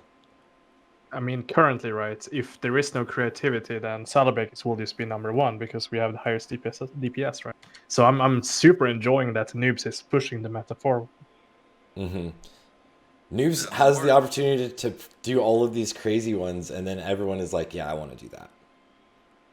Yeah, it's sick. But when you just add mobs, you know, if you have more damage, you're happy. You know, that's it. I think it's close though. I think I think Progress also have very good raid DPS, so I don't think. Yeah, they do. I think Rise does too. I was talking to Rise yesterday. Yeah. But then, like, it creates a different gap, you know. There's a lot of stuff you have to execute as well, like the Faralina pool. I guess it's not going to be that hard if you've done it a few times. Everyone just have to press everything at once, right, on a timer. So unless you have someone that fucks up, then you know it should be pretty easy. So, but I kind of like the Petri meta, right? Because you could brainstorm and do some really sick pulls with it. But in the end, everyone would still do the same pulls, right? They would just copy strats, and then you would see it once. Then everyone had to bring like 20 Petris, right? So it's I kind of. I'm just looking forward to see what Nota comes up with, because they have some really good brainy people, if I say so. Like I'm sure they will make up some cool strats going forward, right? Because like these two Petri pulls that is currently happening in Spiderwing, that's just the start. Let's be real. As long as it doesn't involve fishing, man. Come on, please. That was the worst. Remember waiting for your guys' last run, and it was just days. 3 days? Yeah. 3 days of fishing. I don't know what you're talking about. I don't remember this at all. Well, was it 80,000 resets? I mean, 90,000 resets? That was for one. One run, yes. That's actually unreal. The amount of man hours that is ridiculous. That's just the sheer man hours. Eventually, it was outsourcing, and you know, like we had like 60 people scouting at the same time at one point. They had Pre-Fox doing it on stream and spreading it around. It was bad. Yeah. And then it ends up being someone from the guild getting attacked. At the same time as someone else, right? Yep. Yeah. That's just... Yeah, it's kind of nice. We don't have to scout anymore, because you never knew when you were going to run. If you don't have an ID, then you're not running that day, you know? It's now nice. You can plan it out beforehand. You know every single day that you're running. You can maybe potentially can still. The weapons roll? Can the weapons roll? That's what I was gonna say. I think you can maybe scout the weapons. They seem to be slightly RNG, yeah, but it doesn't matter. They die in like a second anyway.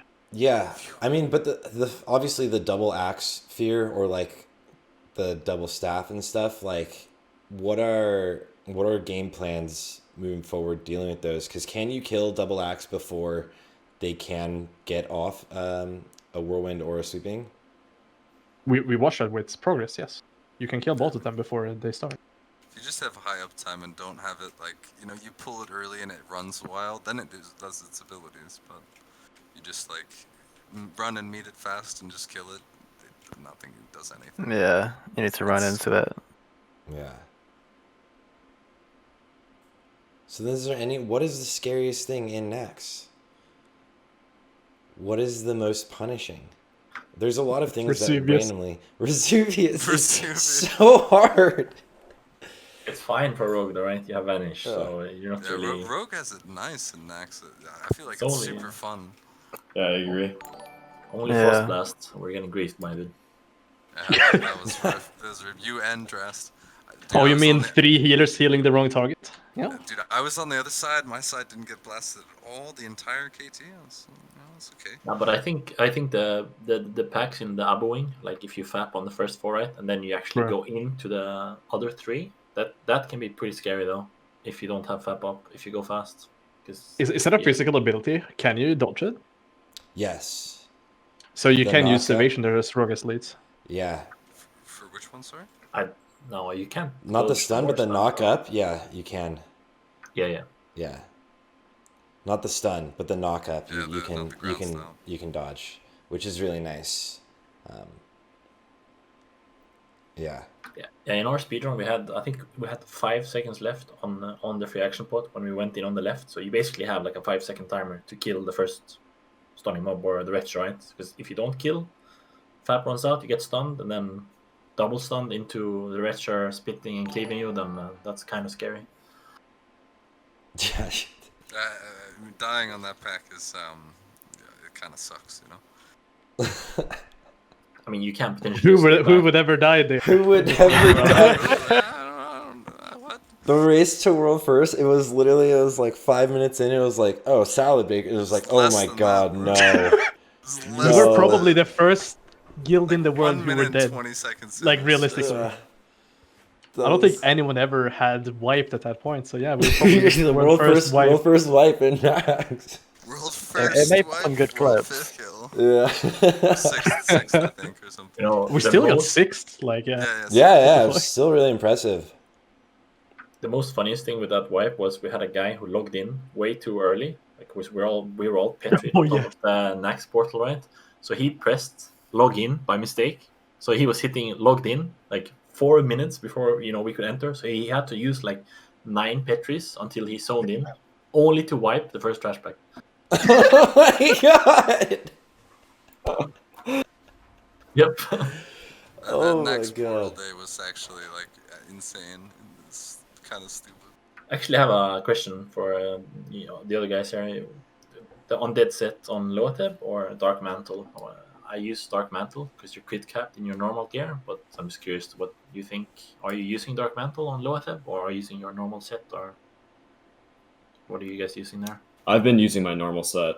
I've thought about doing other stuff, but I haven't. I've been sort of been waiting to see like another rogue do it and look at their logs, see how it works out before I do it. I mean, I did it actually. I think I was just got like one of the last spores that's like on my warrior too, like 5th spore or something. So I don't. It's not worth it then. If you get an early spore, for sure. For Yeah, people I'm that kinda don't late. know, How late are on the you getting Spore, Rogue? I think I was in the 3rd group last time, Mm-hmm. but we didn't refresh the spore, right? Because we were gonna save 'Cause them you're going for so fast. path run. So Yeah. I only got 1 spore, but I did use Darkmantle though.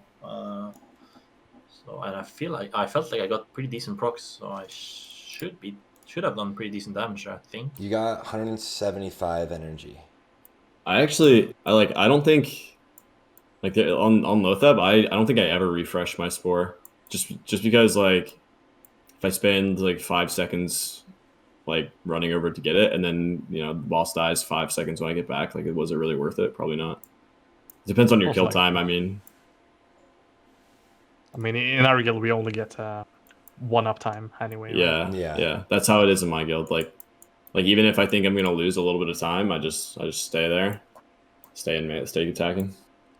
But for people that don't know, the Undead Slaying set double dips on the percentage buff that you get from the set on crits.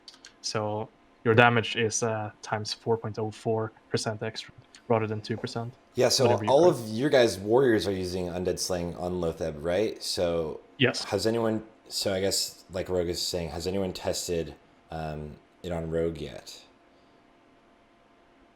Nope. Don't have. Oh, I haven't. Don't think so. I The other haven't. gear should be better. Yeah, I think things are just so much stronger that amount might be not It is enough, but- negligible. I simmed it and it wasn't better, but I'm not sure how the sims, calculated 100%, but didn't seem better than normal gear. The Loatheb Darkmantle though seemed better because you're crit capped, right? So Jealous tried Darkmantle and Undead Slaying. Oh, you losing too much stats. Not worth. Dude, Jealous. Not on that. Post that. Post that log, dude. there's some rogue though. I'm just looking at Loatheb. There is a rogue who almost did 1,900 on Loatheb. 2 minutes 41 second kill. How the? He got But- first spore and got to refresh every time. But he's also full bis, I think. He's literally full bis. 9 out of 9.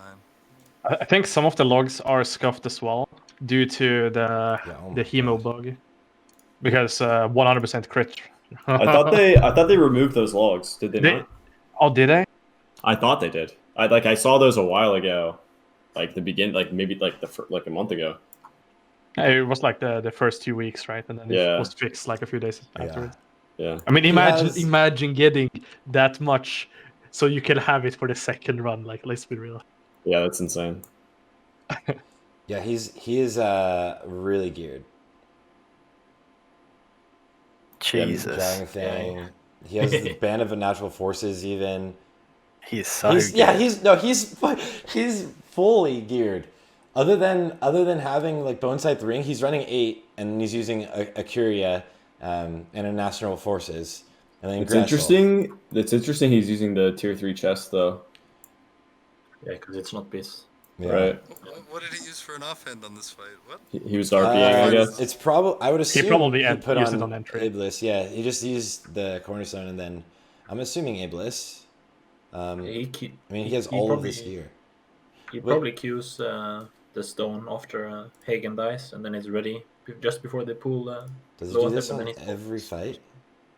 It's He has Hungry and Cold. it's like Also, a 40. of course. Wow. It's like a 40 DPS upgrade though with that stone in offhand if you use it somehow before the boss, and swap. Not that you would have time doing that in a speedrun, except maybe on Hagen to Loatheb and some other cases, I guess. Some other places. But it is quite. They logged out in this log. It was like a 2-hour run, but they logged out for like 30 minutes. Interesting. He also maybe they didn't have people, or maybe they rebuffed. They also have a pretty nice boss kill down that. Like, you don't want a 2-minute kill, I think, because then you can only use one unused trinket, right?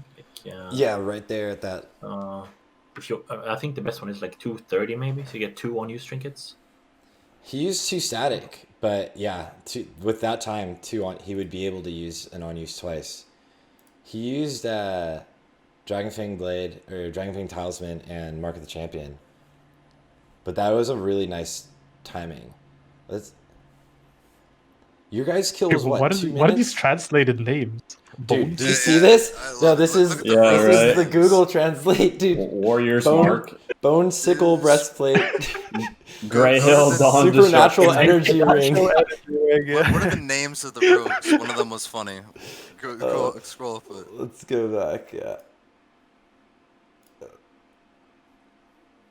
Blue, fried green onions, retired pilot. Fried green onions. I like it. Retired pilot. Male 2 hips. Yes, but not necessary. Yes, but not necessary. This is amazing. Male 2 hips. Oh my god. They have the best names. Down the bottom. I can't look down. I want someone to be able to confirm these are not. No, there's no way it's right. Yeah, no. Way. At least the feral is called Cat DPS, so good. Yeah, the feral is called Cat DPS. That's probably right there. How are all these what they are, and that's cat TPS? Yeah. Yes, but not necessary. Oh my god. But yeah, Below Blue, meow meow. Look at his item level compared to everyone else. He's just been soaking up the gear. Yeah, oh my look at that. Wait, the other rogue as well, 85. The rogues are spoiled there, man. Yeah. Officer. If you don't know how fried gearing green works, onions, dude. I have 77, but it's because I use Darkmantle, I guess. But yeah, it's true. It rips still. If you don't know how gearing works in China, like there is no loot council, there's no like DKP systems. Like it's all GDKPs. They have just like 5-6 alts, and they bring all of them to GDKPs just to fund all of the gold to their main character. They bring their main character right into the GDKP and buy everything they need. And that is how they've been gearing up so quickly on all of these characters all the time. Yeah. Like that's been the meta since way into private servers for the past years, right? The difference in gear from like the EU and NA guilds versus the Chinese guilds is always so like massive. Like noobs, the amount of gear in that entire guild because of that. Look at the GM, the number one. Look at his gear. The difference though between warriors and rogues on private server were actually, I mean, any insane warrior would beat a rogue, but it would be a lot closer, right? Because there was no buff cap. You could run a lot more buffs as a rogue. Like the Dragonbird Chili, you know, it didn't have an internal cooldown. You would use Shadow Oils instead of well, you would not really use the Naxx with the sharpening stones now, I guess, because you have unlimited amounts of them. But yeah, there was a lot of things you could do, like Vanish, swap Trinkets mid-fight. You cannot do that on Classic, right? You would start with like 2 unused Trinkets, Yeah. pump super hard, and then you would swap to 2 passives, which would actually be insane damage, you know? It was so juicy. And I mean, I know I kept running like 50-something buffs on my rogue. But I think That's the spell power flask was really nice, like the Dragonbird Chili on Classic client has a 10-second internal cooldown proc. And So it's not, Yeah, yeah, not on as good. private servers, it didn't have any internal cooldown, right? So if you ran spell power, you would get like 10 procs in a row on a trash pack. It would actually. Suddenly you're number one. Yeah. I just can't wait to see like people like you, Roguishh, and others to run spell power elixir instead of Titans at one point. Not yet, but like when it's time. It's not gonna be much more damage, to be honest, on this client. But it's gonna be a little bit. It's gonna be a little bit. It's getting up there though. Yeah, that's like squeezing the last bits that you can.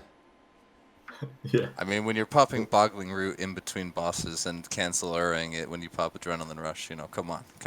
Is that what you're doing, Roguishh? Yeah, not all the time, but I try to do it on trash packs. Yeah. He said it earlier. I don't know if anyone picked that up. But. Yeah. I think it's. I usually don't do it like on the patchwork trash. I use it there. I used Boggling Root and Dragonbird Chili, but again, I don't use a spell power flask, right? So when my Chili hits, it's like it hits for like 50 or something. So it's like it's almost useless, you know. If you look at my log, I think my Dragonbird Chili does like 1k over 1 hour, so it's it wasn't that useless. crazy. No, it's like useless almost. And the Boggling Roots are just for memes, I guess. I don't know. It's one, but that is less than 0.1%. Oh my god. Yeah. Better off just using oil or something, surely. Yeah, you use oil. He doesn't use that anyway, so look how much fire shield damage that is. Yeah. Focusing on that stuff. 30k. So when Roguishh joined and I was doing AQ40 on my Rogue, the first raid he was like 20k on all 3, like 20k Sapper, 20k Dynamite, 20k Fire Shield, and he said he didn't do good, and I think I was like, you know, about 80% of all of them, and I had way less Fire Oil. So like that's if you're gonna do it, you gotta do it. Oh yeah, you didn't know who Roguishh was as well, right? Well, it's no, like, no, who's this I dude did. trying? No, that was erratic. It was erratic. Yeah. He's like, who's Roguishh, this new recruit? The first thing he joined the guild, I asked him about the spell power thing in Naxx, because I saved up 700 on the Rogue. Look how much I think through damage overall. I think the oil, I mean, it's all good trying to min-max it, but if you misplay as well, you reset your swing timer, right? So if you like just pop oil accumulation randomly, like it's not really worth. You have to use the oil while running into a pack, for example, right? You don't want to use it mid-swing time. It does actually reset your swing timer. Oil of Immolation does? Yeah. I actually hadn't even noticed that, so that's really good to know. Is it just the main hand or the offhand too? Good question. I'm not really sure. I know it resets your main hand though, so. So you pop it as you're running in? Yeah, like in between packs, right? You never want to pop it when you're hitting something. Yeah. Like exactly on a Sinister. How often are you popping? You pop 55. 55 that the log got though, because if he's popping them into the packs. I think it picks up the buff, Oh, it does, which is 'cause going to of be the- on always when you get in combat. Yeah. I bring That's a lot around, of bag space. That is a bring it- lot of bag But space. rogue, you have it as a rogue. I mean, you only need so, especially when you're going faster. You know, imagine Yeah. when you're going 1 hour. You know, how many? You need 5 of each of the protection potions, and you know, like what? It's just a stack of everything, kind of. I mean, what happens when you start bringing the spell power stuff as well? I know that's Yeah, that's when it gets it's a bit cutting more into it. Thing is, I know I'm obsessed with it, but I'm only thinking about weapons really, just because you can switch them in combat. I don't like the spell. I think you can get some better buffs. You know. Does Oil of Immolation have a spell power coefficient? No, I don't No, think so at all. it doesn't. Okay. No. It used to have though back in vanilla 1.3 client before they fixed it. It would be insane if That it would did. be, yeah. There's just everyone would just like, all right, and we're now just spellcasters, and you just pop that, and run through things. I wish that Shadow Oil was a thing I on mean- Classic, dude. I wanted to kill warriors with spell damage as a rogue. There was some meme specs on private servers where you just went full like poison spec, and you just stacked and stacked like spell power, and if you had a deadly on a player, it would do like 1.5k or like 1.8k damage while you're just like doing nothing. That would be. I'm so sad, dude. The second I saw rank, that's why I bought the spell power. That's why I thought I did not think of holy water. I thought of things like this. Yeah. I tried early on in Classic to get a couple of spell power items and try it out for the poison, because I was like, I'm going to do it. I'm going to be that meme lord. Ugh. I remember Drast trying that as well, actually, and telling Yeah, me I about went full, that. did nothing.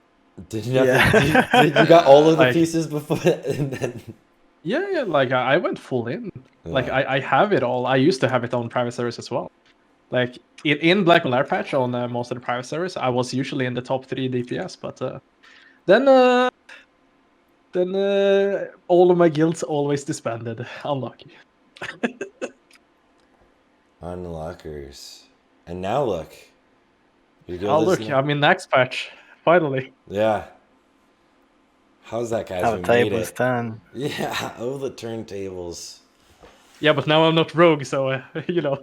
Let's pick the meta class. I'm playing a rogue at heart. You know, I use King's Fall. Yeah, True. you have King's Fall on your warrior. Yeah. It counts. Dude, Dude, it we counts. have another one that also went to a warrior now. So we have 2 King's Falls. The one from warriors. the run yesterday? Yeah, on Tuesday. Yeah. Or, yeah, 2 days ago. 3 days ago. Gosh.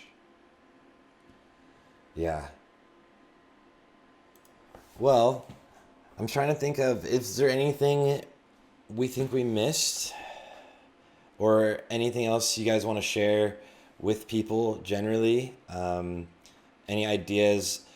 I think a really, like doing the Darkmantle on Loatheb, what are we thinking? We need more tests. Roguishh is already doing it. I think I'm gonna do it. I'm definitely gonna do it, but I'm daggers, so like crit is like not helping me. I think it depends what war group you're in. There, Yeah. I think if you're Like, in like if you get into one of the early ones. 4, it's worth. But if you're in like the 5th or the 6th, it's it depends how fast you kill the boss as well, and what buffs you have when when you get there. If you have 1 hour buffs, if you don't, then if you don't have Sunflower, then maybe it's not worth using it. Because then you have less crit, right, and stuff. Yeah. So Yeah.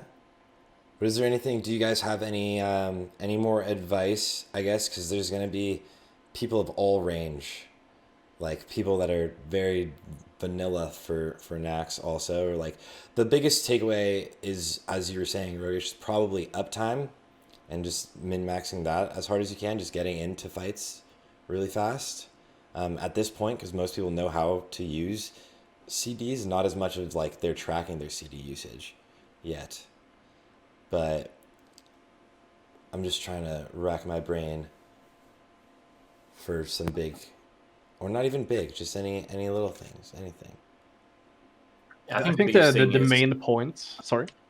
I was just gonna. I think, as you said, the biggest thing is just having good uptime and actually set some marks in the run where you're gonna use your stuff. Right? Don't just if you actually want to do well, don't just join a raid and just randomly pop your stuff. You kind of need to watch how fast the bosses are gonna die, or have like a general idea, right? Is this boss gonna die within 2 minutes? If it's not, is it worth using like an unused trinket, for example? Or can I get 2 unused trinkets if I use it early? Like just kind of planning your route is super important if you want to do well on damage, I would say. Not just going in and just pressing your buttons, hoping for the best.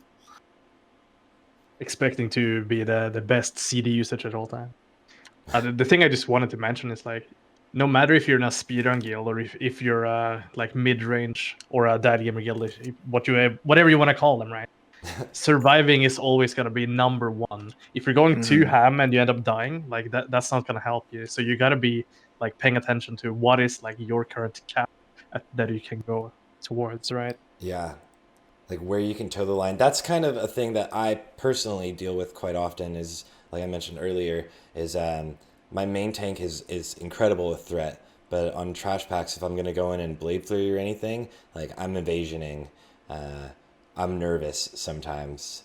And that's another thing with like, if people like, even with you guys in your run the other day that set the world record, where if your main tank loses buffs or gets parries and stuff, and people just go ham, or he's wearing like full mitigation gear, or if you hit the mob before he hits it. Yeah. Shadow steps. Yeah, Well, actually, oh yeah. Speaking of, did you know that you can die to an unknown ability in the game? It just says unknown ability, and it doesn't do any damage. And that's how you're dead? Yeah. Let me find the log. Okay.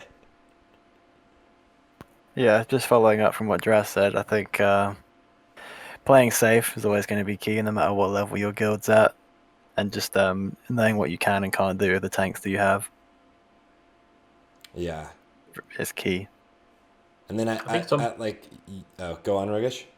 I was just gonna say, I don't think we spoke about actually how like being behind like stuff. Like some people might just Sinister Strike, straight away if you're in front. Like I try to, if I'm not full energy, and like there's a lot of trash mobs that move left and right. You always want to try and, unless you're 100 energy, to dump your Sinisters behind them, right?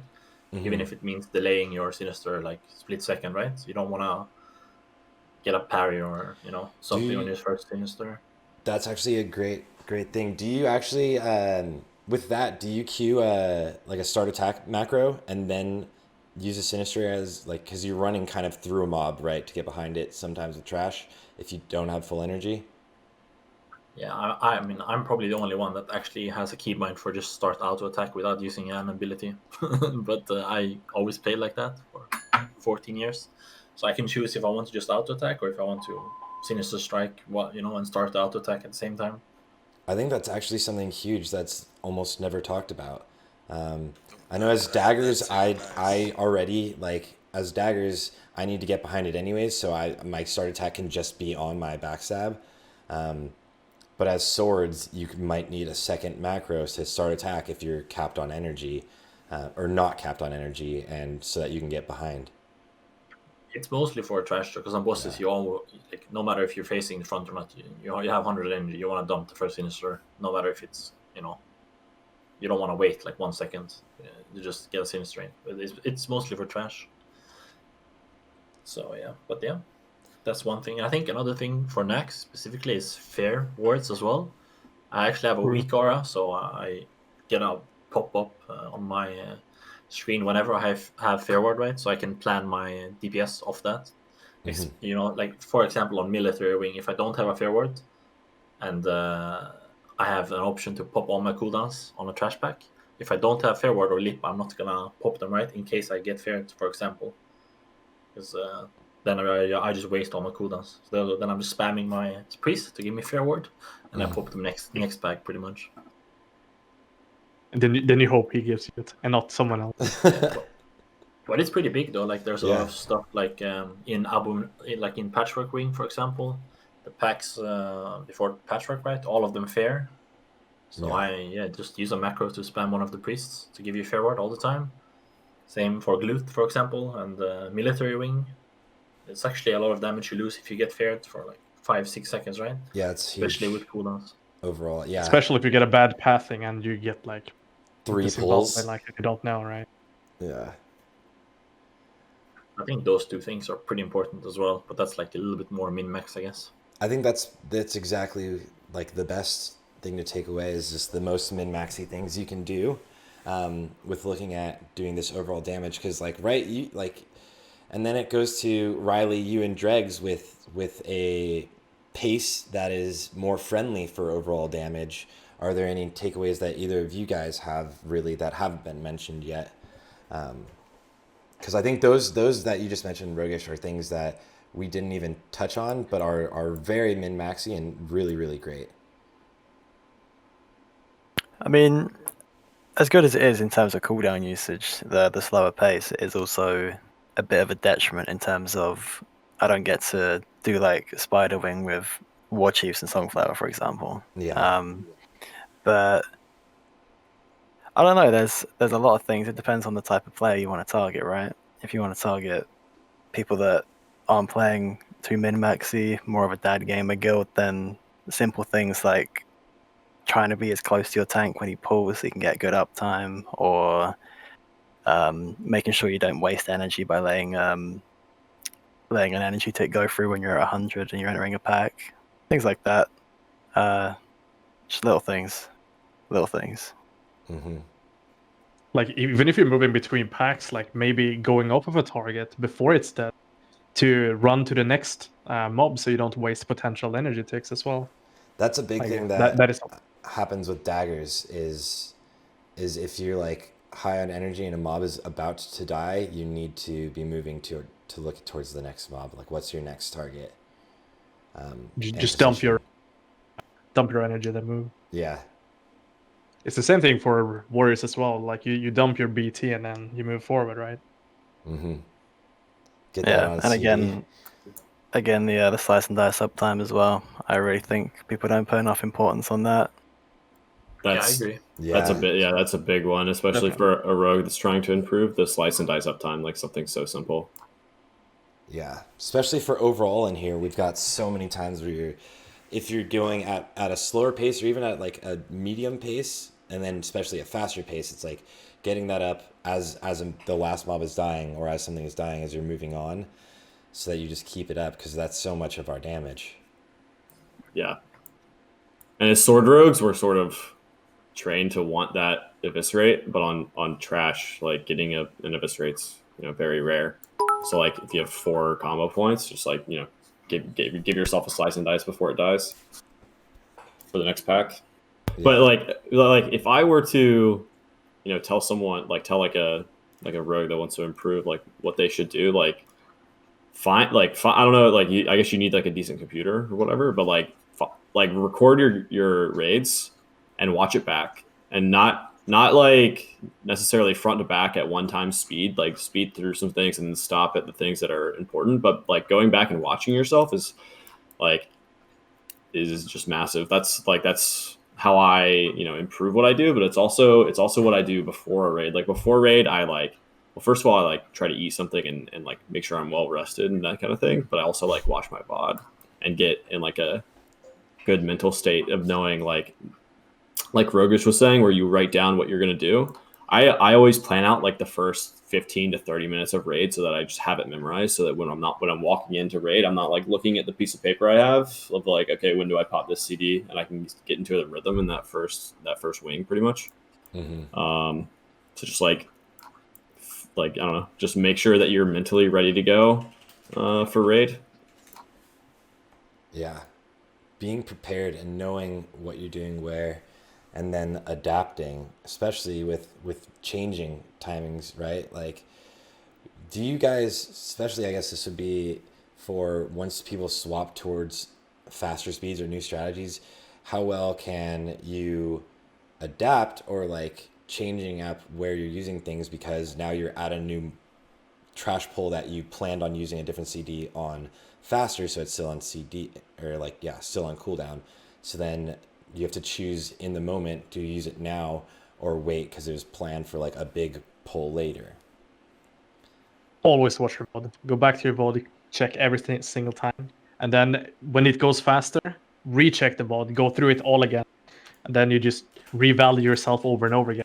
Because the better every single person in the guild is like going through their VODs, the better you're gonna go, which means you need to recheck your VOD, which means you need to, yeah, it's just a cycle, right? So Yeah. everyone trying to improve at the same time means that everyone is using cooldowns like at different intervals, which means your uptime becomes what should I say, better uptime, better buff uptime, which means faster runs. So you need to adapt all the time. So like even if you're in a medium guild, just record your gameplay, look back and see where you used your cooldowns or where you didn't use your cooldowns, and try to approach the situation accordingly. Yeah, I think if you get into the situation where you don't have something up, or you plan to have something up, and you just have to improvise, you have to. I usually tend to pop it on cooldown, especially Blade Flurry if it's more than one target, obviously, because you want to push it off cooldown, right, to get it up again. You don't want to hold it too long. But it also depends what kind of mobs you're fighting, right? Like there's some mobs that legit dies in like 2 seconds, and the next trash after that might take 15 seconds to kill, for example, right? Then you definitely want to hold it.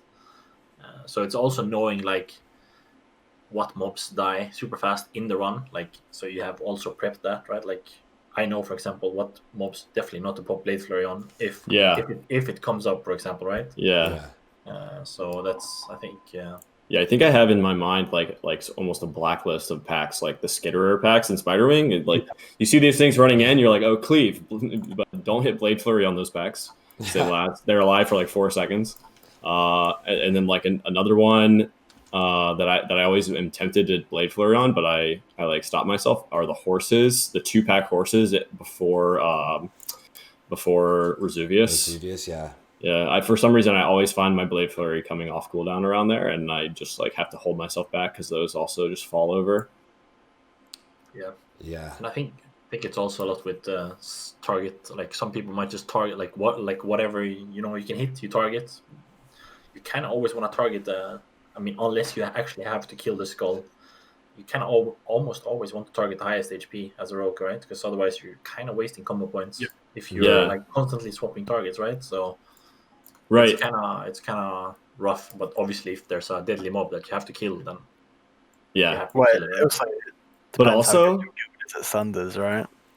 Yeah, like if you have a guild that doesn't apply Sunders or like Fire and stuff to your like secondary targets, then it's kind of like a mix match there. Yeah, that is something that I've recently been trying to stress to either my guild or GDKPs or anything that I go to, is like, especially like off tanks or even warriors, like Sunder Weaving, but like sometimes off tanks won't even apply Sunders, so you get to that mob and it's got one Sunder and you're just like, this is slowing down everyone and slowing down the cleave.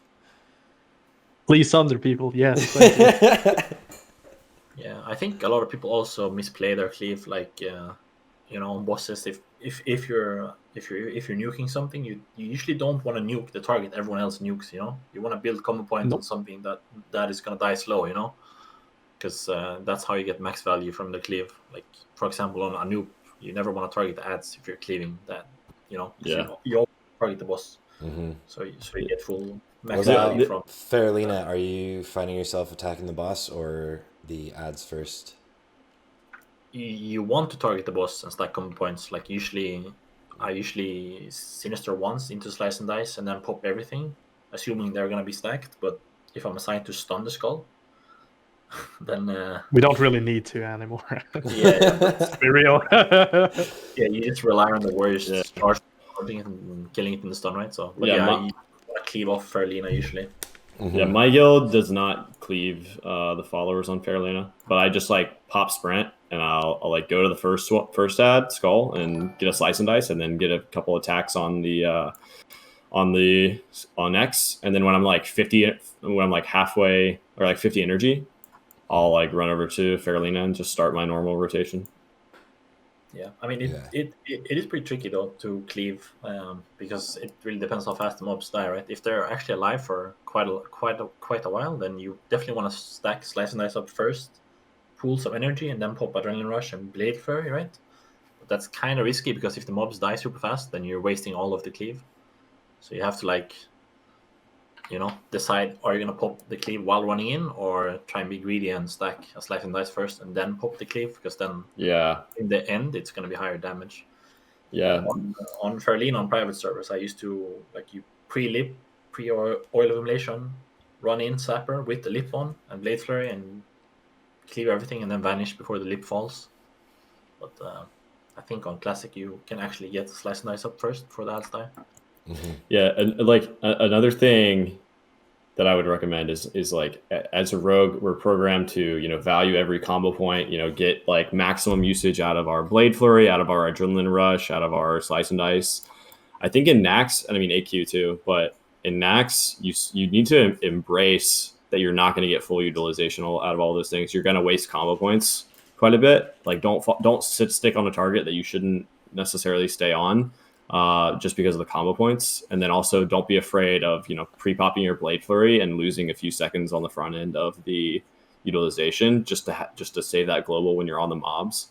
And I don't know, there's just certain times you just need to embrace that you're not going to min-max every CD and every combo point and every Slice and Dice. Yeah, I think there's quite a bit of pre-pop Blade Flurry, especially on Trash now in Naxx. Yeah, there's a lot on Trash, especially when they die super quick, right? Because you don't want to have a global when you hit the mob. You don't want to hit the mob and then Blade Flurry. And rogues don't, traditionally, rogues, when you're standing on a single target boss, Patchwork for 2 minutes and attacking, you don't really care about your globals.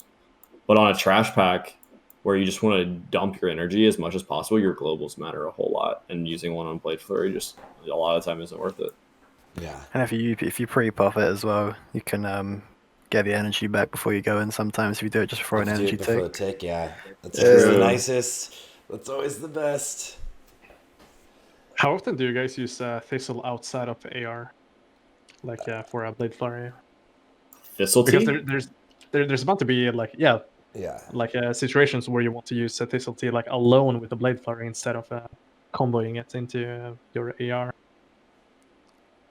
Because that was I can tell you what I do. So what I'll do, I'll pool a little bit of energy and I'll pop Jomgavar, and then I pop Blade Flurry, Adrenaline Rush, early in the Jomgavar, and then while whenever I see that I can, my current energy is divisible by 4, if it's 45 or 85 or whatever, I'll dump it all and T, and then dump again. And so that's how I use T. But do you see yourself ever using T outside of a burn, with Adrenaline Rush, on Trash would be a... Because you don't always get a full utility out of your AR. Yeah. So you might not want to waste your T cooldown in that sense. And to then instead use it on the second. The issue with that is that you might not have it for an AR that you want to have it. Right? Yeah, so the reason why is because AR lasts 15 seconds and then Jomgavar lasts 20, right? So I'm trying to stack that T at the end of Jomgavar, which is why I pop. So AR lasts for 15 seconds, right? But it's not when the 15 seconds are over, you're no longer benefiting from that. You just gained the energy. You actually benefit from AR when you use the energy. So it's not you need to have AR expire as Jomgavar is expiring or anything like that, right? You just need to make sure you're using the energy at the end of the Jomgavar. So I'll pop AR early, and then within that sort of last 5-second window of my Jomgavar, that's when I'm using T. Or that's when I try to use T. Yeah, I mean, it really depends on the trash pack, right? If the trash pack lives for 15 seconds, then dumping Thistle T with all cooldowns into a Blade Flurry where you already have Adrenaline Rush is usually worth. Mm-hmm. Even if you overcap on energy, I agree with that. But there are some situations where you have AR up and you have T up and Blade Flurry, and you pull a pack that's gonna die within, I don't know, let's say 7 seconds, right? And then you have a boss after that. Then sometimes, at least what I do is I Blade Flurry and T, just the T, right, to get it off cooldown, because I feel it's more value to actually get the yeah. damage from And Blade Flurry. the issue with T in previous phases has been like if you're sort of stuck at that awkward like 38 energy, right? And you just can't get out of that. You know, you can't dump lower than that because you're just spamming Sinister Strike. The thing with this phase with the 4-piece and then also the rejuve ticks is that it's a lot easier to get out of that like stuck at 35 energy or whatever where you're gonna clip your T. Like if you're in that situation, you just know, okay, I'm gonna wait for like a 4-piece proc or a rejuve tick, then I can dump it and T. And it's so nice for that, and then also like for a dagger rogue, you know, they crit all the time, so they get that 5. Say they're at 80, they go to 25 instead of 20, which is, you know, woof. I mean, the worst is like there's those times of daggers you're just stuck at like 58 or something because of like a dodge, and you're just like waiting for it to like slowly become 60, and then you're like, okay, now I got it. Yeah, but I mean, yeah, there is. I think you only do it though when you go super fast, like you know, to actually Blade Flurry, because otherwise you do want to Adrenaline Rush in a Blade Flurry, right? Like together with T. But if the pack dies in like 7 seconds, it's not really worth wasting the AR. Like you kind of want to hold it for, depending on how long it is, you know, you hold it for. So then you just T, I think, to get it off cooldown. Do you ever find yourself Blade Flurrying and T'ing like one pack and then the next pack like just Adrenaline Rushing, or then you could, I guess, wait Adrenaline Rush till your next Blade Flurry? But it depends on where there's good ones. I guess it's always changes, especially with changing which routes we take too. Yeah, well, if it's multi-target, you definitely want to AR with your Blade Flurry. I don't think it's worth saving it. Yeah, I never stagger it though. Like I never use T and Blade Flurry and then just single use AR on a trash pack, you know, for single target. Yeah, definitely not. Then I rather hold my AR, I think, for the Blade Flurry. And then even fights like Grobulus and Noth and like Cleave boss fights, you know, you want to stack all that together, obviously. Yeah. I don't find myself actually now in speedruns because we go so fast. Because you have to use Blade, like I don't really use Blade Flurry on Grobulus. I use it on either on the first 2 mobs we pull to get it back off cooldown instantly, or I use it on the 3 pull, like the 3 golems. Yeah. So I don't have it for Grobulus because then I won't, like if I use it on Grobulus, we kill it in 40 seconds. Then I won't have it for example, Gluth, right? So then I think it's more value to use it on the 3 mobs before Grobulus, and then not have it for Grobulus, and then use it on Gluth and on Thaddeus. Yeah. It's all about min-maxing that extra damage, right? Depends on your raid for sure. Oh yeah, like it also depends if you're min-maxing your damage on bosses, of course, because there's bound to be people to do that test. there's people that are focused on just focusing on using their CDs, make sure they have CDs up for bosses, but sometimes you want to. There's overall trash damage is king in speed. Overall damage. But I think for bosses, unless you're cleaving, you never want to use Adrenaline Rush and T within the same duration, you know, because you actually waste energy. You want to stagger them. It just depends. Like you can do it if you know, like you can pull it off if you you know, just as long as you're not high on combo points. Because if you're low on combo points and like let's say you get an energy tick for 40, you can dump that, and let's say you got down to like 10 or something, then you just T Sinister Strike again, and then you're at like let's say like 4 combo points, and then like you get another tick, Sinister Strike, Eviscerate. Like you can do it. It's not the greatest thing, but in a short fight where you sort of trying to slam a bunch of things in, you can pull it off. Yeah, I still think you lose damage though if you use it in the AR. Like no matter what you do, you're gonna waste some energy. Like I don't know if you agree, but then I rather wait for like a double Crusader proc on like. But you kind of want to get Tissulty off cooldown quick, right? So I usually tend to jump a bar and AR at the same time, and I try and time it so my AR falls off. I dump, and then I use Tissulty like when I don't have Adrenaline Rush up, but still have jump up, for example. You know. Oh, okay. That's actually really clean. Yeah, I don't know. Do you AR and T like Riley together, or you stagger them on bosses, for example? I'm just curious. I stagger them. I use the T afterwards most of the time. Yeah. Yeah, like It does depend though, because sometimes Yeah. you will get Swords. like you will get like a clean 40 energy sometimes, and you'll use that Sinister and still have like the 1 second to T and then Sinister again. Yeah. Sometimes I'll do that. Exactly. But When you sit at 35 energy and you want to use Thistle. Yeah. Well, now you can just Sinister Strike and crit, and then Sinister Strike again, and you're good. Yeah, but yeah, it's super nice to T and AR in the same with cooldowns up, or like on Anub, for example, when you're cleaving. Yeah, it's huge. You're peaking on like 4k damage. Like Yeah, it's we like you looked can at that earlier. You peaked at 4k damage. It's crazy. you can easily get 2 eviscerates in like with like 7+ stacks of Jom up when you do it that way. Well, that's also another good point actually. Do you think 5 combo point eviscerating during Blade Flurry is more worth than doing 3 or 3 or 4 combo points evis during Blade Flurry with all cooldowns up if you're cleaving? I know on private servers I used to do 3 evis.